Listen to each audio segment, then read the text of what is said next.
চলুন আমরা আপনার জীবনের গল্পে চলে যাই, এবং কোথা থেকে আপনি আসলে শুরু করতে চান? আমি আসলে আমার ছেলেবেলা থেকেই গল্পটা শুরু করতে চাই, কারণ আমার ছেলেবেলাতে আমার জীবনটা কিভাবে কেটেছে সেটা না জানলে লিসেনাররা বুঝতে পারবে না যে আমি জীবনের কোন স্টেজ থেকে কোথায় এসে পড়েছি, আমার জীবনটা কিভাবে টার্ন করেছে। একটা মধ্যবিত্ত পরিবারের মেয়ে, আমরা 2 বোন 2 ভাই ছিলাম। আমার বাবা ব্যবসা করতেন, মা হাউসওয়াইফ ছিলেন। আমাদের 4 ভাই বোনকে আমার বাবা একটা কথাই বলতেন যে আমি তোমাদের জন্য কিছু রেখে যেতে পারবো না, 4টা ছেলে মেয়েকে আমি খুব এডুকেটেড করে রেখে যেতে চাই। ইনফ্যাক্ট আমার বড় বোন একটা ইউনিভার্সিটি লেকচারার, এখনো কাজ করছে। আর আমার বড় বোন, তারপর আমি, তারপর আমার ভাই, 2 ভাই। আমার ইমিডিয়েট ছোট ভাইটা MBA কমপ্লিট করে এখন জব খুঁজছে, তার ছোট ভাইটা পড়ছে কলেজে। চমৎকার একটা ফ্যামিলি। জি, আমার ছেলেবেলাটা খুব সাধারণ ছিল। আমি একটু গুডি গার্ল ছিলাম, মানে একটু শান্ত স্বভাবের, বাবা আমার কথা শুনতাম। মানে টাইমটা আমার জীবনটা ছিল এরকম রুটিন ওয়াইজ। সকালে স্কুলে যেতাম, স্কুল থেকে ফিরতাম, তারপর পড়তে বসতাম, ভাত খেতাম, এই টিভিও খুব একটা দেখতাম না, মানে এরকম একটা ছিলাম। আমি অল থ্রু ক্লাস 1 থেকে ক্লাস 10 পর্যন্ত ফার্স্ট গার্ল ছিলাম। আমাকে বিট করার মতো কেউ ছিল না। আমাদের স্কুলটা ছিল আমাদের ওদিকে, আমাদের বাসার কাছাকাছি, খুব পরিচিত একটা মুখ ছিলাম আমি। যেমন এলাকায়, হ্যাঁ, মেধার জন্য, বিকজ আমি অনেকগুলো অ্যাওয়ার্ড পেতাম। আসলে দেখা যেত প্রত্যেকটা পরীক্ষার পরে। সবচেয়ে বড় কথা, আমি ক্লাস 5-এ যে আগে তো প্রাইমারি স্কলারশিপ আলাদা পরীক্ষা হতো, ওটাতে আমি ট্যালেন্ট পুলে বৃত্তি পাওয়া। তারপরে ক্লাস 8-এ যেটা জুনিয়র বৃত্তি, সেটাতে আমি টোটাল ঢাকা বোর্ডে ফার্স্ট হয়েছিলাম। এর জন্য আমাকে টিভিতে ইন্টারভিউ নেওয়া হয়েছিল। টিভিতে একটা প্রোগ্রাম হতো ছোটদের, বাচ্চাদের, তো কিশোর কিশোরীদের, তো ওইখানে আমার একটা প্রোগ্রামও হয়েছিল, আমার ইন্টারভিউ নেওয়া হয়েছিল। তারপর এলাকা থেকে সম্বর্ধনা যেটাকে বলে সেটা দেওয়া হয়েছিল, অনেক কিছুই। তখন বুয়েটের ভিসি ছিলেন ডক্টর শাহজাহান, উনি আমাকে প্রাইজ দিয়েছেন, ওনার হাত থেকে আমি প্রাইজ পেয়েছি। তা আমার বাবা খুব প্রাইড করতেন আমাকে নিয়ে, খুব, মানে সব ভাই বোনদের মধ্যে আমি ছিলাম খুব আদরের। আমি একটা কাশি দিলে আমার বাবার মনে হয় বুকে গিয়ে লাগতো, যে না জানি কি হয়ে গিয়েছে। জি, আমার বাবা বেঁচে আছেন এবং আমার জন্য এখন কষ্ট পাচ্ছেন উনি। ওকে, যাই আমরা ধীরে ধীরে যাই। আগে বরং আমরা বলতে চাই না যে আসলে কষ্ট না আনন্দ কি পাবে আমাদের স্টোরি শুনে। চলুন, আপনি যে জায়গাটায় বলছিলেন।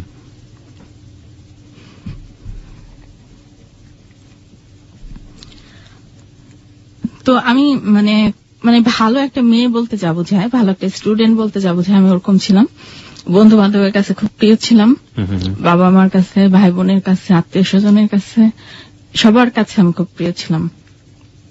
স্কুলের টিচারদের কাছে তো সবাই বলতো কি, এই মেয়েটা জীবনে অনেক কিছু করবে, খুব উঁচুতে উঠবে।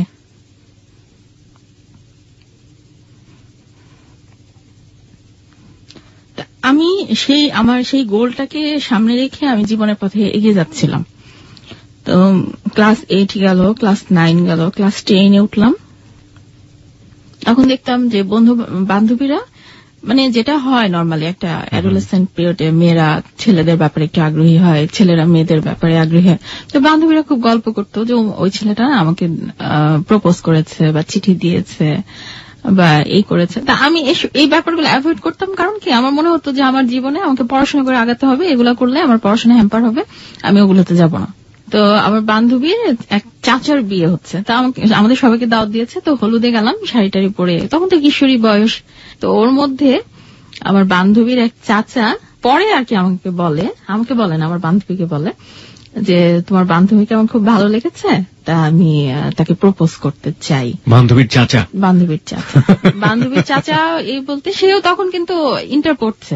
ওকে, অল্প বয়সে চাচা হয়ে গিয়েছে আর কি। অল্প বয়সী চাচা আজকাল হয় নাকি, অল্প বয়সে চাচা হয়ে দাদুও হয়ে যায়। দূর সম্পর্কের চাচা, ওর আপন চাচা না, দূর সম্পর্কের চাচা।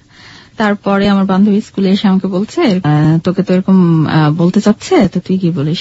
এক বাক্যে আমি না করে দিলাম যে না, আমার পক্ষে এটা সম্ভব না, না করে দিও। চাচুর সাথে প্রেম করা কোনোভাবে সম্ভব না? চাচু না, ইনফ্যাক্ট কোন ছেলের সাথে সেই মোমেন্টে আমি প্রেম করতাম না। ওকে, যাই হোক, প্রেম করা সম্ভব ছিল না আমার পক্ষে। তো তারপরে দেখা গেল ও, মানে ওই ছেলেটা প্রায় আমার বান্ধবীকে ফোন দিত, ফোন করে বলতো যে ওর নাম্বারটা দাও। তা আমি সবসময় স্কুলে এসে আমার বান্ধবী যখন আমি বলতাম যে এইসব আমাকে বলবা না প্লিজ, আমি আমার মনটাকে ডাইভার্ট করতে চাই না, আমি পড়াশোনা নিয়ে থাকতে চাই। কারণ তখন কিছুদিন পরে আমার টেস্ট পরীক্ষা, ম্যাট্রিক পরীক্ষা, আমাকে পরীক্ষা দিতে হবে। একদিন ওই ছেলেটা আমাকে একটা চিঠি লিখলো, যেটা আমার বান্ধবীর হাতে দিয়েছে, আমার বান্ধবী আমাকে দিয়েছে, তো চিঠিটা তেমন কিছু লেখা ছিল না, বাট চিঠিটা কেন যেন আমাকে খুব স্পর্শ করলো, মানে পড়ার পরে আমার খুব খারাপ লাগতে থাকলো। তো মনে হলো যে দেখি না একটু কথা বলে। মানে কি ছিল চিঠির মধ্যে খারাপ লাগার ব্যাপারে একটু জানতে চাই। মানে ও খুব উদাস করা কিছু কথা লিখেছিল, যে তুমি আমার সাথে কথা বলতে চাও না, কোনো সম্পর্ক করতে চাও না, তা আমার খুব খারাপ লাগছে। ওর তখন ইন্টার টেস্ট চলছে, আমার পড়াশোনায় মন বসে না, মনে হয় আমি পরীক্ষা খুব খারাপ করব, এই সেই, তুমি তো খুব ভালো ছাত্রী, তুমি তো ভালো রেজাল্ট করবা, কিন্তু আমি খুব ডাব্বা মারবো এই সেই। তো আমার খুব খারাপ লাগলো। খারাপ লাগার পরে তা আমি ভাবলাম থাক না, দেখি না একবার কথা বলে। তো তারপর আমার বান্ধবীর বাসায় গেলাম, ওদের বাসায় গিয়ে যাওয়ার পরে ওই ছেলেটা ফোন করেছে, কথা বললাম। কথা বলার পরে বললো যে তুমি যদি না চাও আমি তোমাকে জোর করবো না, বাট আমার খুব কষ্ট হবে, আমার খুব খারাপ লাগবে তোমার জন্য। তারপর আমার বান্ধবী আমি বললাম কি যে আমি একজন মানুষকে আমার জন্য কষ্ট পাবে, আমার খুব খারাপ লাগবে, হয় তুমি ওনাকে বলো যে এইভাবে যাতে আমাকে কখনো অ্যাপ্রোচ না করে আমার সামনে, অথবা মানে আমাকে ভুলে যেতে, যেটা আমি বললাম। তা আমার বান্ধবী বললো যে না, উনি আসলে মনে হয় পারবে না, এটা সম্ভব না, তো তোমার ব্যাপার, তুমি যদি না পড়ো তাহলে ওনার করার কিছু না, ওনার পরীক্ষা খারাপ হবে। তা আমি সব ফ্রেন্ডরা স্কুলে গেলাম, তো গিয়ে দেখলাম সব বান্ধবীরা আমার উপর খ্যাপা কেন, যে তুমি তোমার জন্য ওর পরীক্ষা খারাপ হবে। আমাকে ব্লেম দেওয়া শুরু করলো। আমি কি করলাম, আমি তো ওর সাথে কোনো সম্পর্কে জড়াই নাই যে তোমরা ব্লেম দিচ্ছ যে আমার কারণে পরীক্ষা খায়। এমন হতো যে আমি একটা সম্পর্কে জড়িয়েছি, এখন আমি ছেড়ে দিচ্ছি তাকে। তো বলতেছে না, ছেলেটা ভালো ছিল, সব দিক দিয়ে ভালো, পড়াশোনায়ও ভালো, এখন তোমার জন্য খারাপ করবে এটা ঠিক না, তুমি ইয়ে করো। তো দেখা গেল একটা মোমেন্টে এসে আমি ওদের প্রেশারে রাজি হলাম যে ওর সাথে আমি কথা বলবো বা ইয়ে করবো, দেখা করবো। তো তারপরে যে ঘটনাটা ঘটলো, একদিন দেখা হলো, আমার বান্ধবীর বাসাতেই দেখা হলো। মানে তখন কিশোর কিশোরী বয়সের যে প্রেমটা যেরকম হয়, মানে খুব দূর বুক, মানে কেউ না দেখে ফেলে, কেউ না জেনে যায়। সবচেয়ে আমার মাথার মধ্যে সবসময় একটা জিনিস স্ট্রাইক করতো যে আমার বাবা যাতে জীবনে ওই ঘটনা জানতে না পারে, যাই করবো না কেন আমার বাবা থেকে হাইড করতে হবে। এবং আমার সবসময় একটা অপরাধ বোধ কাজ করতো, আমার বাবাকে না জেনে আমি জীবনে কিছুই করিনি। এর আগে যতবার কোনো ছেলে আমাকে চিঠি দিয়েছে আমি আমার বাবাকে দিয়ে দিতাম, আমার বাবার হাতে, আমার বাবা পড়ে সেটা ছিঁড়ে ফেলে দিত। নিশ্চয়ই এরকম মেয়ে আমাদের সোসাইটিতে এখনো অনেক আছেন। সুতরাং যারা চিঠি দেবেন তারা একটু চিন্তা ভাবনা করে নেবেন যে বাবার হাতে পড়লে আপনার অবস্থাটা কি হতে পারে। না, আমার বাবা আবার খুব ভালো মানুষ ছিল, ওই ছেলেদের চিনতেন। আপনার বাবার মতো তো সবাই না, চিনতেন যে মহল্লারই ছেলে, বাট উনি কখনোই কিছু বলতেন না ছেলেদেরও। মানে আমার বাবা হচ্ছেন খুব ইনোসেন্ট মানুষ, মানে খুব সাদাসিধে ইনোসেন্ট একটা লাইফ লিড করেছেন। ওনার সাথে, ওই ছেলেটার সাথে আমি যখনই কথা বলতাম, ওই যে বললাম আমার ভয় লাগতো বা ইয়ে হতো, একটা অপরাধ বোধ কাজ করতো। আর ওর সাথে আমি ফ্রিও হতে পারতাম না, ইজিও হতে পারতাম না, এটা আমার প্রবলেম ছিল। তো এভাবে টেস্ট পরীক্ষা দিলাম। টেস্ট পরীক্ষায় আমার যে রেজাল্ট ছিল, মানে তখন তো স্ট্যান্ড ছিল, স্ট্যান্ড এবং স্টার। তো তখন সবাই আমার রেজাল্ট দেখে সবাই ভাবলো যে আমি তো স্ট্যান্ড করবই, এত মার্কস ছিল, আমি এত মার্কস পেয়েছি। তো তারপরে আমার সাথে দেখা হতো না তেমন, জাস্ট চিঠি ও আমার বান্ধবীর কাছে চিঠি দিত, আমি আমার বান্ধবীর কাছে চিঠি দিতাম, জাস্ট এটুক, আর কিছু না। এর মধ্যে প্রবলেমটা হলো, আমাদের পাড়ারই স্কুলের কাছে একটা ছেলে ছিল, তো ওদের ফ্যামিলি ব্যাকগ্রাউন্ডটা খুব মানে খারাপ ছিল, বিকজ ওর চাচা, তারপরে যারা ছিল বাবা, ওরা একটু সন্ত্রাসী টাইপের ছিল। তো ওই ছেলেটা একদিন মানে ওর বন্ধুর দ্বারা আমাকে থ্রেট পাঠায় যে ও যার সাথে, যে ছেলেটার সাথে প্রেম করে, ওকে মেরে ফেলবো, না হলে তো ওকে পাবো না। ও আমার সবকিছু রিফিউজ করছে, রিজেক্ট করছে আমাকে, এটা আমার খুব খারাপ লাগছে। তো ও যে ছেলেটাকে পছন্দ করে, সে যদি এই পাড়ায় কখনো আসে আমি ওকে মেরে ফেলবো। তো আমার তো খুব ভয় ঢুকে গেল। তখন আমার নাওয়া খাওয়া দাওয়া পড়াশোনা সব শেষ, মানে আমি কিছু করতে পারবো, পরীক্ষার কিছুদিন আগে জাস্ট। মাই গড। তো এর মধ্যে আরেকটা কথা বলি, আমার একটা প্রাইভেট টিচার ছিলেন, উনি ছিলেন আসলে আমার গুরু। আমি এখনো আজ পর্যন্ত 93 থেকে উনি আমাকে, মানে 93 থেকে 96 পর্যন্ত উনি আমাকে পড়িয়েছেন। তো উনি ছিলেন না, কিছু কিছু মানুষের থাকে না আদর্শ বলে যে ব্যাপারটা থাকে, আমি ওনার মতো হতে চেতাম। উনি ঢাকা ইউনিভার্সিটি থেকে পাশ করেছেন এবং অনার্স মাস্টার দুটোতেই ফার্স্ট ক্লাস ফার্স্ট। বর্তমানে উনি ঢাকা ইউনিভার্সিটির প্রফেসর। তো উনি তখন অনার্সে পড়ছিলেন, আমাকে যখন উনি পড়ান তখন নিজেই অনার্সে পড়ছিলেন, আমাকে আমাদের পাশের বাড়িতে উনি থাকতেন। আমি অ্যাকচুয়ালি তখন বুঝতে পারি নাই, পরবর্তীতে আমি বুঝতে পেরেছি যে আমি আমার ভালো লাগাটা, ভালোবাসাটা আসলে ওনার জন্য ছিল। আমি ওনার মতো হতে চেতাম, যে আমি স্যারের মতো হব, স্যার যেমন ভালো স্টুডেন্ট, স্যার যেরকম। আমি অলওয়েজ ওনার সাথে একটা কি মনে হয় কম্পিটিশনই করতাম। স্যারকে জিজ্ঞেস করতাম, স্যার আপনি এই ম্যাট্রিকে এই বাংলাতে কত পেয়েছিলেন? স্যার যদি বলতো আমি তো 85 পেয়েছি, আমি তখন টার্গেট করতাম যে আমাকে 90 পেতে হবে। এরকম একটা ব্যাপার ছিল। কিন্তু আমি ওনাকে প্রচন্ড ভয় পেতাম। আমি ওনার চোখের দিকে তাকিয়ে কখনো মানে পড়তাম না, মাথা নিচু করে পড়তাম। তো ওই যে মাস্তান টাইপ যে একটা ছেলে ছিল, সন্ত্রাসী টাইপ, ও তো নানান ভাবে আমাকে হ্যারাস করছিল। দেখা যেত দেয়ালে দেয়ালে আমার নামের সাথে ওর নাম যুক্ত করে লিখে রাখতো, এই করতো সেই করতো, যেটা করতো আর কি। তো আমার বাবা ভয়ে অনেকবার ওর গার্জিয়ান, আমার স্কুলের টিচাররা গিয়ে ওর গার্জিয়ানকে বলেছে যে এরকম করছে আমাদের স্কুলে একটা মেয়ের সাথে, এটা তো ঠিক না। তো বলতে কি আপনাদের মেয়েকে সামলান, আপনাদের মেয়ের প্রবলেম আছে। ছেলে মানুষ এরকম করে, ছেলেরা এরকম একটু হয়, খুবই কমন ফেনোমেনা। এবং গত সপ্তাহে আমরা ঠিক যে গল্পটা বাজিয়েছিলাম, এখানে শানু এসেছিল, শানু কিন্তু একই কথা বলেছে যে আমি গল্পগুলো বলতে পারিনি এই কারণে যে এই কথাটাই বলা হতো যে সব দোষ মেয়েদের, সুতরাং তোমরা ঠিক হও। সেম ব্যাপারটা আপনার মধ্যেও যেটা পেলাম একটা সময়। ছেলেটা একটা মেয়েকে, স্কুল গোয়িং একটা মেয়েকে, এখন যেটাকে ইফটিজিং বলে, ইফটিজিংটা এত প্রবল ভাবে এসেছে। আসলে তখন তো এত ইফটিজিং বুঝতাম না যে ইফটিজিং ব্যাপারটা কি। তো ওই ছেলেটা কিন্তু আমার সাথে সেম থিং করতো। বাট ওই যে যখন ওর বাবাকে বিচার দিতে যেত, ওর চাচাকে বিচার দিতে যেত, তখন বলতো কি মেয়েটা, তাহলে আপনাদের মেয়েকে একা স্কুলে পাঠান কেন? একা স্কুলে কেন পাঠান? কেন যায় একা স্কুলে? একা স্কুলে যায় কেন? ছেলেরা এরকম একটু করে, একটু মেয়ে দেখলে এরকম একটু দুষ্টামি ফাজলামো করে, এটা কোনো ব্যাপার না। তো এরকম স্কুলের টিচাররা পর্যন্ত জানতেন যে এরকম। তো দেখা গেল তখন আমাদের টেস্ট পরীক্ষার পরে কোচিং হচ্ছিল, আমি কোচিং এ যাওয়া বন্ধ করে দিলাম। আমার টিচার, আমার স্কুলের প্রিন্সিপাল, উনি বললেন যে ঠিক আছে, তুমি যদি স্কুলে আসতে সমস্যা তুমি এসো না, বাসায় গিয়ে তোমার স্যার গিয়ে পড়ায় আসবে, স্কুলের কোন টিচার তোমার লাগবে, বাসায় গিয়ে তোমাকে পড়ায় আসবে। তো তখন তো আমি মেন্টালি খুব ডিপ্রেসড থাকতাম যে কেন এরকম হচ্ছে, কেন এরকম হবে। হ্যাঁ, এই কারণে আমি খুব ডিপ্রেস ছিলাম। তো যেটার রেজাল্ট আলটিমেটলি আমি পেলাম আমার পরীক্ষার পরে। আমি অনলি 9 মার্কসের জন্য আমি স্ট্যান্ডটা করতে পারিনি, স্ট্যান্ড করতে পারিনি। এবং বাংলাতে আমি 9 কম পেয়েছিলাম, অন্য সাবজেক্টে সবগুলোতে ঠিক ছিল। এটা ছিল আমার জীবনের আরেকটা মানে হোঁচট খাওয়া বা মানে যেটাকে কষ্টের একটা মুহূর্ত যেটাকে বলে। যেদিন আমার রেজাল্ট বের হয়েছিল, আমার চেয়ে আমার বাবার মানে চেহারাটা বেশি মলিন ছিল, উনি বেশি আপসেট ছিলেন যে এটা কি হলো। তো আমাকে কি বাসা থেকে কেউ কিছু বলেনি, স্কুলের টিচাররাও কেউ কিছু বলেনি, বাট আমি ভেতরে ভেতরে খুব কষ্ট পেয়েছিলাম। সায়েন্সের ছিলেন তো আপনি, রাইট? জি। কত মার্কস পেয়েছিলেন মনে আছে? এই মুহূর্তে মনে হয় 869। এটা আমি এই জন্য জিজ্ঞেস করছি যে স্টার মার্কস বা স্ট্যান্ড করার ব্যাপারটা আসলে আমিও পেয়েছিলাম, লাস্ট ব্যাচ ছিলাম। এবং ওটাই বলছিলাম যে আসলে স্টার মার্কস 800 850 পার হয়ে যাওয়ার পরে অনেকে স্ট্যান্ড করতে পারে না সায়েন্স থেকে, সেই জন্য জিজ্ঞেস করছিলাম আর কি। আমাদের 9 অথবা 11 মার্কসের জন্য আমি লাস্ট স্ট্যান্ড থেকে দূরে ছিলাম। আমার ইন্টারে হয়নি, আমার 4 মার্কসের জন্য হয়নি। আচ্ছা, তারপরে যে ঘটনাটা ঘটলো, তারপর তো কলেজে ভর্তি হওয়ার ব্যাপার। এর মধ্যে ওই যে ছেলেটার সাথে আমার মানে হলো, আমার বান্ধবীর চাচা, তো ওর সাথে আমার দেখা সাক্ষাৎ খুব কমে গেল। আমার মানে নিজেকে মনে হচ্ছিল কি যে আমার মনে হয় আমার এই সম্পর্কটার কারণে বা আদার্স যে আমার লাইফে ঘটে গেল ঘটনাগুলো, এই কারণে হয়তো আমার হয়েছে। তা আমি আবার নতুন উদ্যমে শুরু করলাম। তো আমি হোলি ক্রসে ভর্তি হলাম। তো ওই ছেলেটার বাসা পাচ্ছিল হোলি ক্রস কলেজের থেকে খুব একটা দূরে না। তো সপ্তাহে একদিন আসতো, জাস্ট ও আমাদের কলেজের, আমি গেটের এই মাথায় থাকতাম আর ও কলেজের গেটের ওই মাথায় থাকতো, ওই পারে থাকতো, জাস্ট এক ঝলক দেখে চলে যেত, আর অন্য কিছুই না। তো আমি বুঝতে পারতাম এই সম্পর্কটা যে বেশি দূর এগোবে না। আর আমারও ওর প্রতি যে খুব একটা ছিল তা না, জাস্ট ও যে বললো না বন্ধুদের কথা রক্ষার জন্য ছেলেটা রেজাল্ট খারাপ করবে। তো আলটিমেটলি তাই হলো। ছেলেটা ইন্টার পরীক্ষা দিল, আমার ম্যাট্রিক পরীক্ষা হলো, ওর ইন্টার পরীক্ষা হলো। তো ইন্টার পরীক্ষায় ও সেকেন্ড ডিভিশন পেল, যেটা আনএক্সপেক্টেবল আর কি ওর জন্য।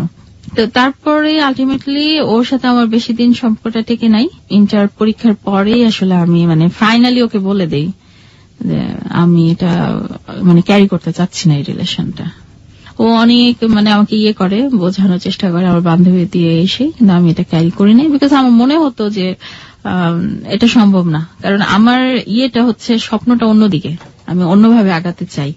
হয়তো বা অনেক মনে করবেন আপনি যে আমি কিছুটা হয়তো স্বার্থপরতার কাজ করেছি কিনা, কিন্তু আমার মনে হতো ওর ফিলিংসটাও জেনুইন ছিল না আমার প্রতি। ওর যে ফিলিংসটা যে জেনুইন থাকতো আমি সেটা বুঝতে পারতাম, ছিল না। আর সবচেয়ে বড় কথা, আমি ওকে কোনোদিন কোনো প্রেশার দেইনি যে তুমি পড়াশোনা করো, ভালো জব পেতে হবে, ভালো ক্যারিয়ার করতে হবে, এটা কখনো। আমি ওকে ওর মতো ছেড়ে দিয়েছিলাম। ও দেখা গিয়েছে দিন দিন মানে খারাপ করেছে। তো তারপরে কলেজ পাশ করলাম, স্ট্যান্ড করতে পারি নাই, স্টার পেলাম। তা আমি মেডিকেলেও পরীক্ষা দিলাম না, বুয়েটেও পরীক্ষা দিলাম না। আমার একটাই ইচ্ছা যে আমার স্যার যে ইউনিভার্সিটির প্রফেসর হয়ে গিয়েছেন, মানে তখন তো লেকচারার ছিলেন, পরে পিএইচডি করতে গিয়ে জাপানে মনোবসুতে উনি পিএইচডি করতে গিয়েছিলেন, মনোবসু স্কলারশিপ নিয়ে। তো আমার মনে হয়েছিল যে আমার স্যার তো ইউনিভার্সিটি থেকে ফার্স্ট ক্লাস ফার্স্ট, আমাকে ওরকম ইউনিভার্সিটির কোন সাবজেক্টে ভর্তি হতে হবে আমাকে। তো ইউনিভার্সিটিতে ভর্তি পরীক্ষা দিলাম। আমি প্রথম 100 এর যে 1 থেকে 100 এর মধ্যে আমি ছিলাম। তা আমি যে কোনো সাবজেক্ট নিতে পারতাম। আমার ইন্টারভিউ বোর্ডে আমার স্যার আমাকে জিজ্ঞেস করলেন যে তুমি কি চাও, কোন সাবজেক্টটা চাও। তখন কম্পিউটার সায়েন্স ছিল 1 নম্বর, তারপরে ছিল ফার্মেসি, তারপরে ছিল আর কি। আপনি আপনার সাবজেক্টের নাম বললে আমার মনে হয় না কোনো সমস্যা হবে, তারপর আপনি যদি হাইড করতে চান নো প্রবলেম। ওকে, তারপরে তা আমি চুজ করলাম, আমার সাবজেক্টটা চুজ করলাম।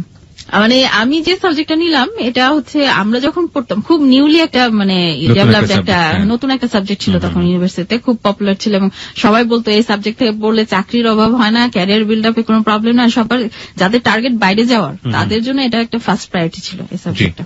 ওই যে প্রতিজ্ঞা করেছিলাম যে আর কোনো ছেলের সাথে কোনো সম্পর্কে জড়াবো না, সেটা আমার বিয়ের আগ পর্যন্ত, আমার জীবনে আমার হাজবেন্ড আসার আগ পর্যন্ত আমি সেই ওয়ার্ডটা আমি নিজের কাছে নিজের প্রতিজ্ঞাটা আমি ভঙ্গ করিনি কখনো।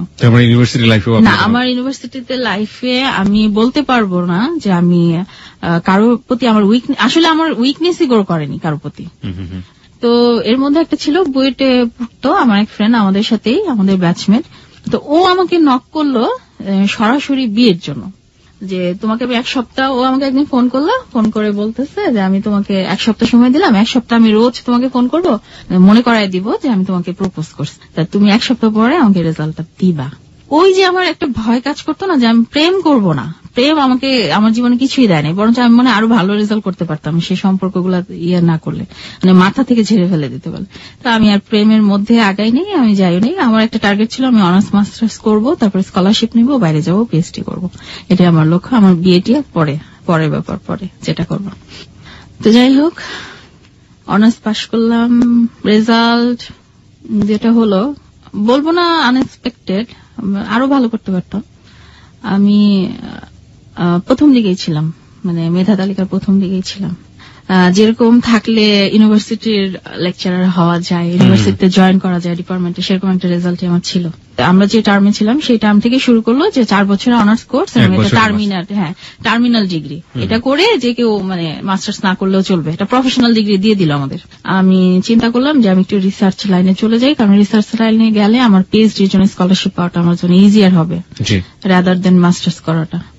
তো আমার এক স্যার ছিলেন, উনি একটা রিসার্চ ইনস্টিটিউটে তখনই শিফট করেছেন আর কি, ঢাকা ইউনিভার্সিটি থেকে শিফট করেছেন রিসার্চ ইনস্টিটিউটে। তো ওনাকে আমি গিয়ে বললাম, তো উনি খুব মানে আনন্দের সহিত আমাকে বললেন যে তুমি আমার সাথে কাজ করো, পিএইচডি মানে আপাতত কাজ করতে থাকো, কয়েকটা পেপার হলে, তখন আবার নিয়ম ছিল যে অনার্স এর পরে যদি কেউ পিএইচডি তে করতো কয়েকটা পেপার লাগতো, পেপার, হ্যাঁ আর্টিকেল লাগতো, আর্টিকেল দিলে তারপরে মাস্টার্সটা না করলে হতো, তুমি আর্টিকেলে কাজ করতে থাকো, এটাতে তোমার হয়ে যাবে। তখন মানে আমাদের ইকোনমিক্যাল মানে ফিনান্সিয়াল কিছু প্রবলেম দেখা দিল। প্রবলেম যে আমার বাবার যে বিজনেসটা ছিল সেটা উনি মানে একটু ডাউনের দিকে চলে যাচ্ছিল, উনি লস করছিলেন বছরের পর বছর, পুঁজিটা মূলধন যেটা বলা যায় সেটা মানে নীলের দিকে চলে যাচ্ছিল। আমার মাথায় স্ট্রাইক করলো যে আমার বাবা আমাদের জন্য এত কিছু করেছে, তো বাবার এই মানে ক্রাইসিস মোমেন্টে আমার কিছুটা, আমি যদি আবার মাস্টার্সে ভর্তি হই ওনার জন্য একটু বার্ডেন হয়ে যাবে। তা আমি দেখি না যদি আমার রিসার্চটাও হলো, আমার আর্টিকেল হলো, পেপারও হলো, আমার জবও হলো, স্যালারিও পেলাম, সব দিক দিয়ে আমি পাচ্ছি, আমি জয়েন করি। তো এই জন্য আমি স্যারের সাথে জয়েন করলাম, কাজ করছিলাম। অক্টোবরে জয়েন করেছি আমি। তো এদিক দিয়ে যে মানে আমার বাবা অতটা ছিলেন না যে বিয়ে দিতে হবে মেয়েকে, আমাকে পুরো স্বাধীনতা দিয়েছিলেন, তুমি যদি বাইরে যেতে চাও বাইরে গিয়ে পিএইচডি করো, বিয়ে করবা না করবা, তোমার লাইফে কেউ আসলে আমাকে বলবা, আমি সেভাবে বিয়ে করবো। ওর কোনো ছিল না যে বিয়ে করতে হবে। তো যাই হোক, এক স্যারের ওয়াইফ ছিলেন, ওই স্যারটা আমাকে খুব আদর করতেন। তো একটা থাকে না যে মেয়েটা ভালো বা একটা ছেলে ভালো আছে, দেখি না এর সাথে বিয়ে হলে কেমন হয় বা এরকম। তো ওই আন্টিটা পত্রিকায় একটা বিজ্ঞাপন দেখলেন, যেটা আমার হাজব্যান্ডের আর কি। আমার হাজব্যান্ড 9 বছর আমেরিকায় থেকে তখন বাংলাদেশে আসছে, 2005 বাংলাদেশে আসছে বিয়ে করার জন্য, মেয়ে খুঁজছে। পত্রিকায় বিজ্ঞাপন ছিল, এবং সেই বিজ্ঞাপনটা কি ছিল একটু বলবেন আমাদের? বিজ্ঞাপন ছিল যে আমেরিকা প্রবাসী, এরকম ওর কোয়ালিফিকেশনের বর্ণনা দিল, ইঞ্জিনিয়ার, এরকম পাত্রী, বয়স এত, পাত্রী খুঁজছে আর কি, এরকম পাত্রী যাচ্ছে। তো আমার সে আন্টিটা মানে পত্রিকায় একটা কৌতূহলের বসে একটা ফোন দিয়েছেন, ওই ফোন নাম্বারে দিয়েছেন, দিয়ে একটু আলাপ করেছেন। তো আসলে কি কোইন্সিডেন্টলি দেখা গেল আমার ওই আন্টিটা যে গ্রামের, যে জায়গার, ওর বোনের শ্বশুর বাড়ি, আমার হাজবেন্ডের বোনের শ্বশুর বাড়িটা সেম জায়গায়, একই গ্রামের এবং পাশাপাশি বাড়ি। তো ওই ইয়েতে না আন্টি অনেক কথা বলে ফেলেছেন, ওই পরিচিত হয়ে গেছে, ও বর্ণনা দিচ্ছে অমুককে চেনেন কিনা, অমুককে চেনেন কিনা, ও বলতেছে হ্যাঁ চিনি। এরকম করতে করতে দেখা গেছে আন্টির সাথে অনেক কথা বলেছে। আর আমার হাজবেন্ড হচ্ছে খুব মানে কি বলবো, ওর কনভিন্সিং পাওয়ার খুব বেশি, ও মানুষকে খুব সহজে ইয়ে করতে পারে, কনভিন্স করতে পারে, খুব কথা বলে, প্রচুর কথা বলতে পারে, সে এক টানা কথা বলতে পারে সে। তো খুব কথা বললো, আন্টি খুব ইমপ্রেস হয়ে গেলেন, ছেলে তো মারাত্মক ভালো, আমেরিকা থেকে আসছে, কোনো মানে প্রাইড নাই, কিছু নাই, এত ভালো শিক্ষিত একটা ছেলে, কোনো ইয়ে নাই, এত সুন্দর করে কথা বলে। তো এই ছেলেকে বললেন কি, তুমি আমার মেয়ের অফিসে আসো, আমি যাকে বিয়ে দিতে চাই তার বায়োডাটা আমি তোমাকে দিব। আমি কিন্তু এদিক দিয়ে কিছুই জানি না যে আমার বায়োডাটা দেওয়া হচ্ছে, ইনফ্যাক্ট তখন আমি অফিসে আমি কাজ করছি।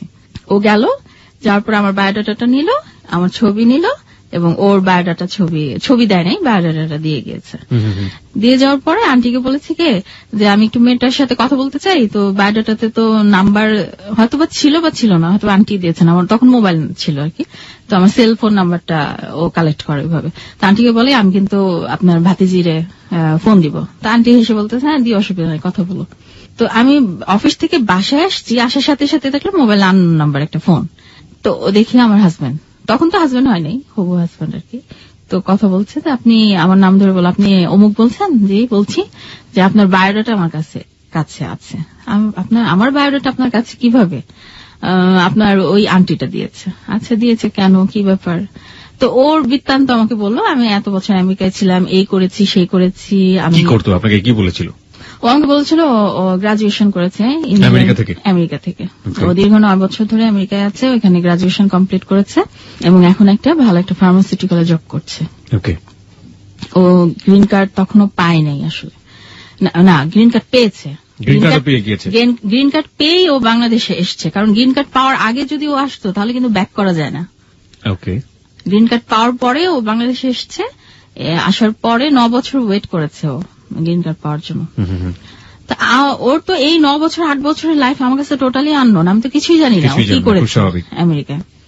ও যা বলেছে সেটাই আমি শুনে বাস আমি ফোন রাখলাম, তো ভাবতে লাগলাম। তো আন্টি এর মধ্যে আমাকে ফোন দিয়ে বললো ও কি ফোন দিয়েছিল? হ্যাঁ দিয়েছিল, কেমন লাগলো? কথা তো খুব ভালো বলে, তো দেখা যাক, আমি অতটা ইয়ে না। তারপর তো এদিকে আমি অন্য জবের জন্য কিন্তু ট্রাই করছিলাম, মানে তখন কিন্তু আমি পার্ট টাইমে জব করতাম, একটা প্রাইভেট ইউনিভার্সিটিতে পড়াতাম। ও দেখা যায় সকালে ক্লাস নিতাম 8টা থেকে 10টা ক্লাস নিয়ে তারপর আমার ওই রিসার্চে চলে যেতাম, ওই ইনস্টিটিউটটাতে, ওটাতে গিয়ে কাজ করতাম। দেখা যেত অনেক মানে কষ্টের একটা কাজ ছিল, রিসার্চের ব্যাপার তো 7টা 8টা বেজে যেত, বাসায় আসতাম, টায়ার্ড থাকতাম খুব। তো করতাম, আমি একটা ফুল টাইম মানে ইউনিভার্সিটিতে পড়াবো এরকম একটা জব খুঁজছি। আমাদের সাবজেক্টটা আবার বেশিরভাগ ইউনিভার্সিটিতেই এখনো খোলা হয় নাই, মানে অতটা পপুলার না। ইনফ্যাক্ট প্রাইভেট ইউনিভার্সিটিতে আসলে এটা নাই, বিকজ যে এখানে ল্যাব ফ্যাসিলিটিস অনেক বেশি দিতে হয়, যেটা আসলে দেওয়াটা সম্ভব হয় না প্রাইভেট ইউনিভার্সিটির ক্ষেত্রে। তখনই আমার ডিপার্টমেন্টের এক স্যার এই একটা প্রাইভেট ইউনিভার্সিটিতে ওনাকে নিয়ে যায় সাবজেক্টটা জাস্ট ওপেন করার জন্য, এস্টাবলিশ করার জন্য। তো ওনাকে গিয়ে বলার সাথে সাথেই আমরা 8 জন ইন্টারভিউ দেই, 8 জনের মধ্যে আমাকে উনি নেন, সিলেক্ট করেন। তো ফুল টাইম লেকচারার হিসেবে আমি তখন মানে এটা বিয়ের ঠিক 1 মাস আগে আমার কথাবার্তা হচ্ছে যে আমি ফুল টাইম হিসেবে ওই ইউনিভার্সিটিতে জয়েন করব। আর এই জবগুলো আমি আমার রিসার্চ ইনস্টিটিউটে যে স্যার ছিল আমি ওনাকে বলে দিচ্ছি যে স্যার আমি এরকম জব পেয়েছি, এটা আমি ছেড়ে দিতে পারি। আর আরেকটা ইউনিভার্সিটি যে পার্ট টাইম লেকচারার হিসেবে কাজ করতাম ওটা অলরেডি ছেড়ে দিয়েছিলাম আমি। তো তখন তো ওর সাথে আমার পরিচয় হলো, পরিচয় হওয়ার পরে তো ও দেখলাম মানে খুব আগ্রহ আমাকে দেখার। তা আমি বললাম আপনি তো আমাকে আপনার বায়োডাটার সাথে ছবি দেখেছিল, তো আপনি তো ছবি দেখেছেন, তো এরপরে আপনি কি না বলতেছে যে আপনাকে আমি মানে দেখতে চাই, তো আপনি তো অফিসে আছেন। তখনও কিন্তু আমি রিসার্চ ইনস্টিটিউটে অর্গানাইজেশনে কাজ করছি। তো বলছে যে আপনার অফিসে আমি চলে আসি। আপনার অফিসে আপনি কালকে আগামীকাল সকালে তো আপনি যাচ্ছেন, তো আমি সকাল চলে। আমি তখন বলছি যে না, আমি যদি আপনার সাথে দেখা করি তাহলে আমার ফ্যামিলি মেম্বারদের সাথে নিয়ে আমি দেখা করবো। আপনার ফ্যামিলি মেম্বার আসবে, আমার ফ্যামিলি মেম্বার যাবে, তারপর দুই ফ্যামিলির সাথে কথাবার্তা হয়, তারপর যদি কিছু হয় তাহলে দ্যাটস ওকে। তবে আমার একটা ছিল, একটা ইন্টেনশন ছিল যে যদি কোনো বাইরের ছেলে মানে আমার লাইফে আসে, মানে প্রবাসী কেউ, তাহলে আমার জন্য একটা হবে কি যে আমি যে ওই যে স্বপ্নটা ছিল আমার বাইরে গিয়ে পিএইচডি করার, এটা একটু ফুলফিল হবে। সুতরাং একটা সফট কর্নার আপনার হ্যাঁ, একটা সফট কর্নার ছিল, একটা সফট কর্নার ছিল। তো 11টার সময় আমাকে আবার ফোন দিল, তা আমি একটু ডিস্টার্ব ফিল হলাম। তা আমি তাকে বললাম যে আপনি ফোন দিলেন কেন? তো বলতেছে যে আপনার সাথে আমি দেখা করতে চাই, তা আমি কিন্তু চলে আসবো আপনার অফিসে। আমি বলছি না, এটা করবেন না কখনো, কারণ আমাকে খুব ভালো মেয়ে হিসেবে সবাই জানে, আমাকে কখনো কেউ দেখা করতে আমার সাথে আসে না। ইভেন আমার কোনো বয়ফ্রেন্ড নেই যে আমাকে দেখা করতে আসে, আপনি আসবেন না। এখন বলতেছে যে না, তোমার সাথে তো আমার প্রথমে তুমি বলা শুরু করলো আমাকে, হ্যাঁ তুমি একদম ওভার কনফিডেন্ট যে সে মানে আমাকে বলতেছে, আমি বললাম যে আপনার ছবি তো আমি দেখি না, আপনাকে আমার পছন্দ না হতে বলতে। সে বলতেছে যে আমাকে তোমার পছন্দ হবেই, নো ডাউট। No doubt. কখনো কখনো এই কনফিডেন্টটা মেয়েদের মনে স্পেশালি হয়তো আলাদা কোনো জায়গা তৈরি করে নেয়, হয়তো বা। ওকে, তারপরে কি হলো 11টার পর? This track was downloaded from fusionbd.com. তারপরে 11টার সময় সে আমাকে ফোন দিয়ে বললো কি আমি কিন্তু চলে আসবো। আমি তখন বললাম যে না, এটা আমি তো দেখা করবো না। তো লাঞ্চ ব্রেক একটা সময় হয়, একটা সময় আমার মোবাইলে সে ফোন করে বললো কি তুমি একটু নিচে নামবা, আমি নিচে দাঁড়িয়ে আছি। তো আমি বললাম কি যে তখন আমি ভাবলাম কি যে দেখি, যেহেতু বিয়ে করতেই হবে বা করবো, কাউকে না তো কাউকে করবো, দেখি। তা আমি নিচে নামলাম। তো সে আমাকে বললো কি যে চলো কোথাও, তুমি তো লাঞ্চ করো নাই। চিনতে পারলেন কিভাবে? চিনতে পারলাম বিকজ ওর অ্যাটিচিউডটাই এরকম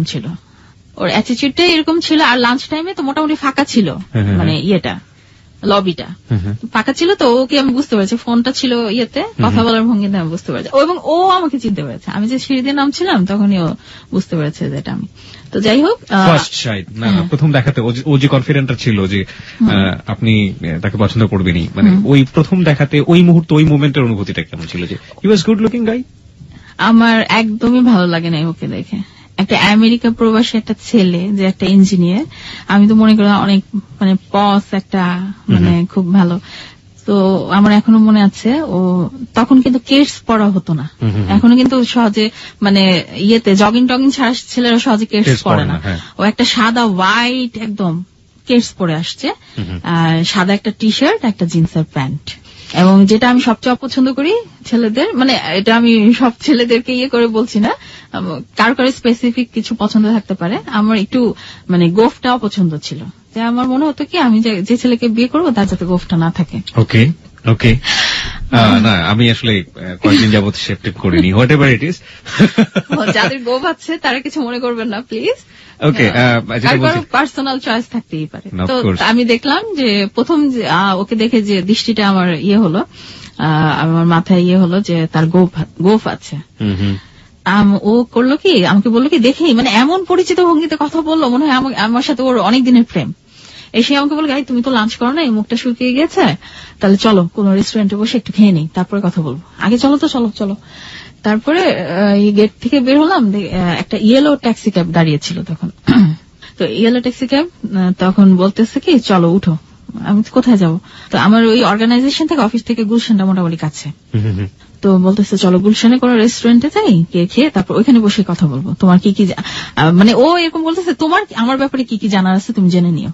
তো একটা ব্যাপার তখনই আমি লক্ষ্য করলাম যে ও খুব মানে ভোজন রসিক যেটাকে বলে। দেখা যাচ্ছে প্রথম একটা মেয়ের সাথে ডেটে গিয়েছে, তো আমার প্রতি চেয়ে দেখা যাচ্ছে কি খাবার কি মেনু ওগুলার চেয়ে কোন খাবারটা মজা, খাবার ব্যাপারে কথা বলছে। এবং তখন ফার্স্ট ওই কোয়েশ্চেনটা করলো কি যে তুমি কি ভালো কুক, তুমি কি ভালো রাখতে পারো। আসলে সত্যি কথা বলতে কিন্তু আমি মানে ওই লাইফ পর্যন্ত, ওই সময়টা পর্যন্ত আমি কখনোই কিচেনে ঢুকি নাই।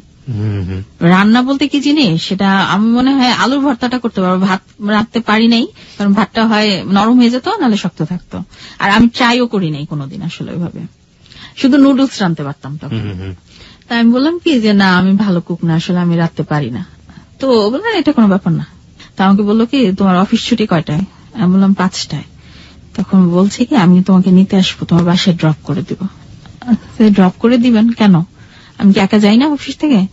বলে কি যে না আমার তোমার সাথে অনেক কথা আছে। তোমার সাথে কথা আছে তো এটা যেতে যেতে বলবো। ওকে, এই কথাটা কোন কথা এবং এই কথা আসলে কি ছিল সেটা আমরা জানবো, তবে মাত্র 2 মিনিটের সংবাদের বিরতি আছে। সংবাদের বিরতির পরপরই আপনারা নিশ্চয়ই জানেন যে রাত 12টার সংবাদ এখন মাত্র 2 মিনিট। আমরা আজকে লুনার গল্প শুনছি। লুনা তার জীবনে কি কি করেছে, তার জীবনের সবচাইতে অনুভূতিময় যে জায়গাটা সেটা আমাদের সাথে আজকে ভাগাভাগি করছে। লুনার আজকে একটা বিশেষ বৈশিষ্ট্য আছে এখানে, যেটা হচ্ছে খুবই পড়াশোনায় অত্যন্ত মেধাবী একজন ভালো স্টুডেন্ট ছিল, এবং স্টুডেন্ট ছিল বলা ঠিক যাবে না, কারণটা হচ্ছে স্টুডেন্ট আমি বলবো, এবং একই সাথে সে যে জবগুলো করেছে সেগুলো খুব ভালো এবং খুব মেরিটোরিয়াস স্টুডেন্ট না হলে এটা করা যায় না। সে বলা যেতে পারে যে একটা প্রাইভেট ইউনিভার্সিটির সে লেকচারার ছিল, একটা না প্রায় দুটো, এবং সে যে প্রতিষ্ঠানে গবেষণা করেছে সেই প্রতিষ্ঠানটা খুবই পৃথিবী বিখ্যাত প্রতিষ্ঠান, এবং একই সাথে সে যে বিশ্ববিদ্যালয়ে পড়াশোনা করেছে বাংলাদেশের শ্রেষ্ঠ বিশ্ববিদ্যালয়, খুবই ভালো মেধাবী ছাত্রী। এরকম একজন মানুষের জীবনের গল্প আমরা কান পেতে শুনবো রাত 2টা পর্যন্ত। আশা করছি আমাদের সাথেই থাকবেন। সংবাদের বিরতি নিচ্ছে, যাওয়ার আগে আরেকবার মনে করিয়ে দিই, আপনি শুনছেন হ্যালো 8920। কিবরিয়া আপনার সঙ্গে আছে, ফোন নাম্বারটি হচ্ছে 91156668। আমি আবারও বলছি 91156668। আর লুনাকে নিয়ে একটি স্ট্যাটাস দেওয়া আছে আমাদের ফেসবুকে, রেডিও স্ট্যাটাস নামে, ওখানে আপনি কমেন্টস করতে পারেন। আমাদের ফেসবুকের ঠিকানাটি হচ্ছে facebook.com/hello8920। আমি আবারও বলছি facebook.com/HELLO8920। এবং যারা হ্যালো 8920 শোনেন এবং শ্রোতা, তারা অবশ্যই এই পেজটিতে যাবেন এবং এখানে লাইক দিয়ে মেম্বার হয়ে যাবেন, কারণ আমরা বিশ্বাস করি হ্যালো 8920 যাবতীয় তথ্যাবলী এবং একই সাথে হ্যালো 8920 নিয়ে আপনার যদি কিছু বলার থাকে এই পেজে লিখলে আমরা সেটা অতি যত্ন সহকারে সংগ্রহে রাখি এবং আপনার মূল্যবান মতামতগুলো মেনে চলার চেষ্টা করি।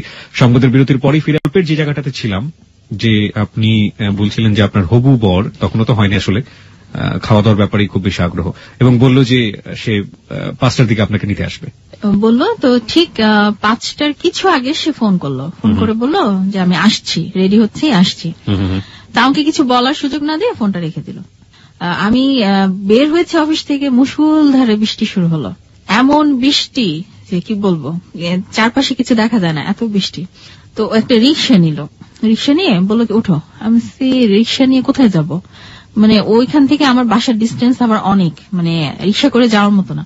তো বললো কি ইউনিভার্সিটিতে একটু যাবো, টিএসসিতে বসবো, বসে তোমার সাথে কথা বলবো, কথা আছে আমার কিছু। তো সেই সন্ধ্যাটার কথা আমার এখনো মনে আছে, যেহেতু মানে বৃষ্টি অন্ধকার হয়ে গিয়েছে, প্রায় চারপাশটা মোটামুটি অন্ধকার, প্রচন্ড বৃষ্টি।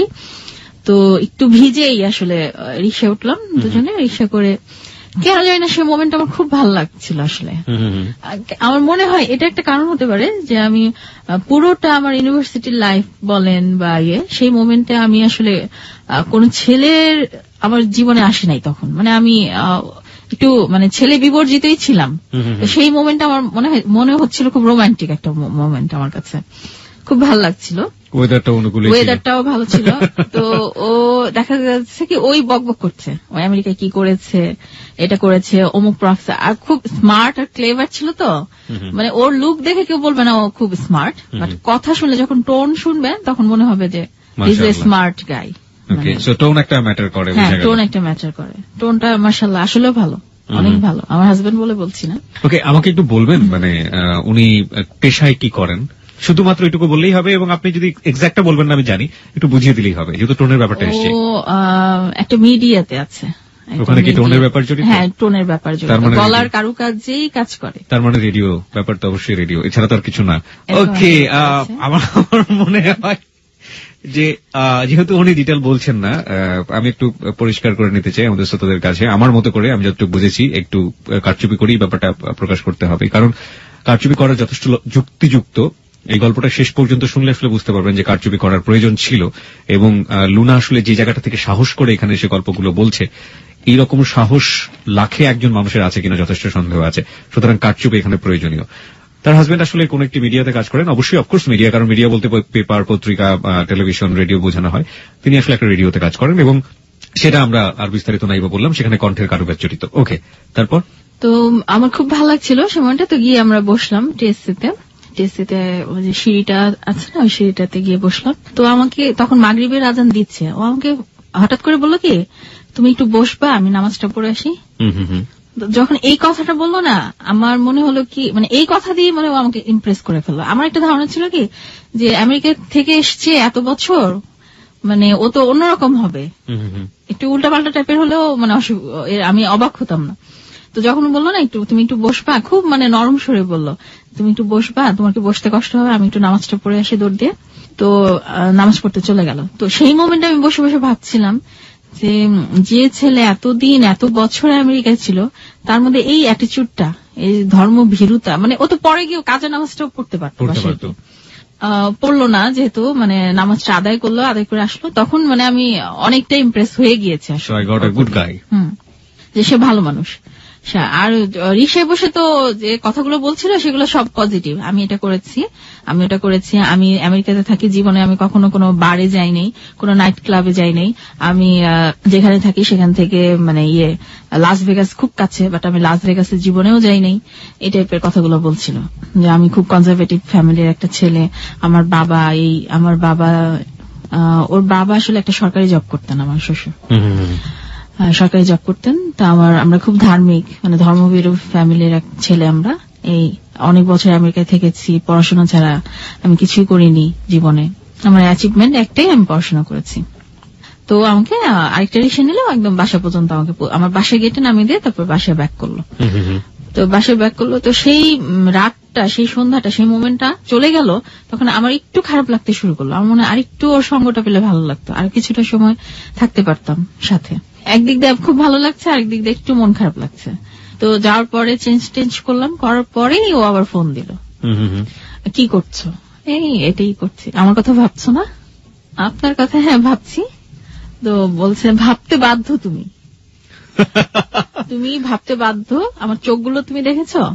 সবাই না আমার চোখের অনেক প্রশংসা করে, আমার চোখ অনেক সুন্দর, তুমি তো কিছু বললা না, আমার চোখ অনেক সুন্দর না? জানো, মেয়েরা আমাকে পছন্দই করে শুধু চোখ দুটোর জন্য। তা আমি কিছু বললাম, মানে আমার আমি আর ও হচ্ছে কি বিপরীত ক্যারেক্টার। আমি খুব শাই ফিল করি, সহজে কথা বলি না। এখন যেভাবে আমি বলছি, আমি গত 5 বছর আগে এভাবে ছিলাম, এরকম ছিলাম না। ও দেখা গেল কি বিপরীত ক্যারেক্টার। তো যারা একটু আমার মনে হয় কি চুপচাপ কথা কম বলে, তারা মানে অপর পক্ষেরটা শুনতে পছন্দ করে। তো ও যে কথাগুলো বলতো না, আমার খুব ভালো লাগতেছিল তখন শুনতে। আর ও একটানা কথা বলতে পারে, একটানা। এমনও রেকর্ড আছে, ওর সাথে আমি টানা 13 ঘন্টা কথা বলেছি, 13 ঘন্টা।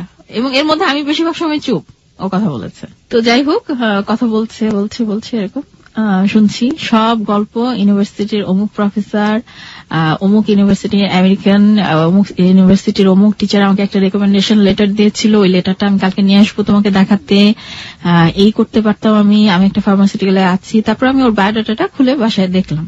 বায়োডাটা আসলে ইমপ্রেসিভ, মানে যে কেউ দেখলে ইমপ্রেস হবে বায়োডাটাটা দেখে।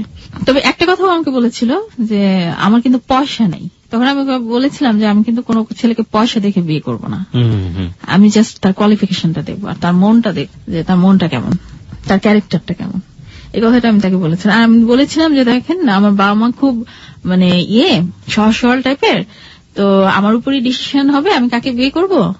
তখন বললো কি, তাহলে তো এটা মানে খুব ভালো হয়, তোমার বাবা আমার ডিসিশন যখন তোমার উপর চাপাই দিবে না, তখন খুব ভালো হয় তোমার ডিসিশনে, তাহলে তো তোমাকে ইমপ্রেস করলে তোমার সাথে আমার বিয়েটা হয়ে যাবে। তো এরকম গেল। তারপরের দিনও এরকম, মানে দেখা যায় 1 মাসের ভিতরে, আমার মার্চ মাসের 28 বা 29 তারিখের সাথে দেখা হয়েছে। এই এপ্রিল মাসটা পুরোটাই দেখা গেছে সপ্তাহে 1 দিন বা 2 দিন ও আমার অফিসে আসতো, দেখা হতো, কথা হতো এরকম। তো মাঝখানে ওই যে আমার আন্টি যে বিয়েটা মানে বায়োডাটাটা দিয়েছেন, তো দেখা গেল কি ওনার কথা শুনলে ও একটু মানে খেপে যায়, আন্টির কথা শুনলে। তো আমাকে একদিন বললো কি যে শোনো, তোমাকে যদি তোমার সাথে আমার বিয়ে হয় তাহলে এমনিতেই হবে, তোমার আন্টি যদি এর মাঝখানে আসে তাহলে কিন্তু তোমার সাথে আমার বিয়েটা হবে না, উনি কিন্তু গন্ডগোল লাগাই দিবে বিয়েতে। আমি বলছি কেন, ওনার দ্বারাই তো তোমার সাথে আমার পরিচয়। তখন তুমি সম্পর্কটা মোটামুটি ইজি হয়ে গিয়েছে, ফ্রি হয়ে গিয়েছে, মানে দেখতাম কি শুধু আন্টির কথা এড়ায় চলতো। তাই আমি বললাম যে তুমি তো আরো ওকে আন্টিটাকে বেশি আনতে চাইবা আমাদের যদি কিছু হয়, বিকজ যে তোমাদের গ্রামের বাড়ি ওদের গ্রামের বাড়ি একদম পাশাপাশি, তোমাদেরকে চেনে খুব ভালো করে, আর তোমার বোনের শ্বশুর বাড়ির সাথে ওনাদের খুব ভালো লিঙ্ক আছে আর কি। তো বলছে না, ওরা আসলে মানুষ ভালো না, দেখবা যে বিয়েতে একটা প্রবলেম করবে, তোমার সাথে আমার বিয়েটা হতে দিবে না, ওরা খুব জেলাস।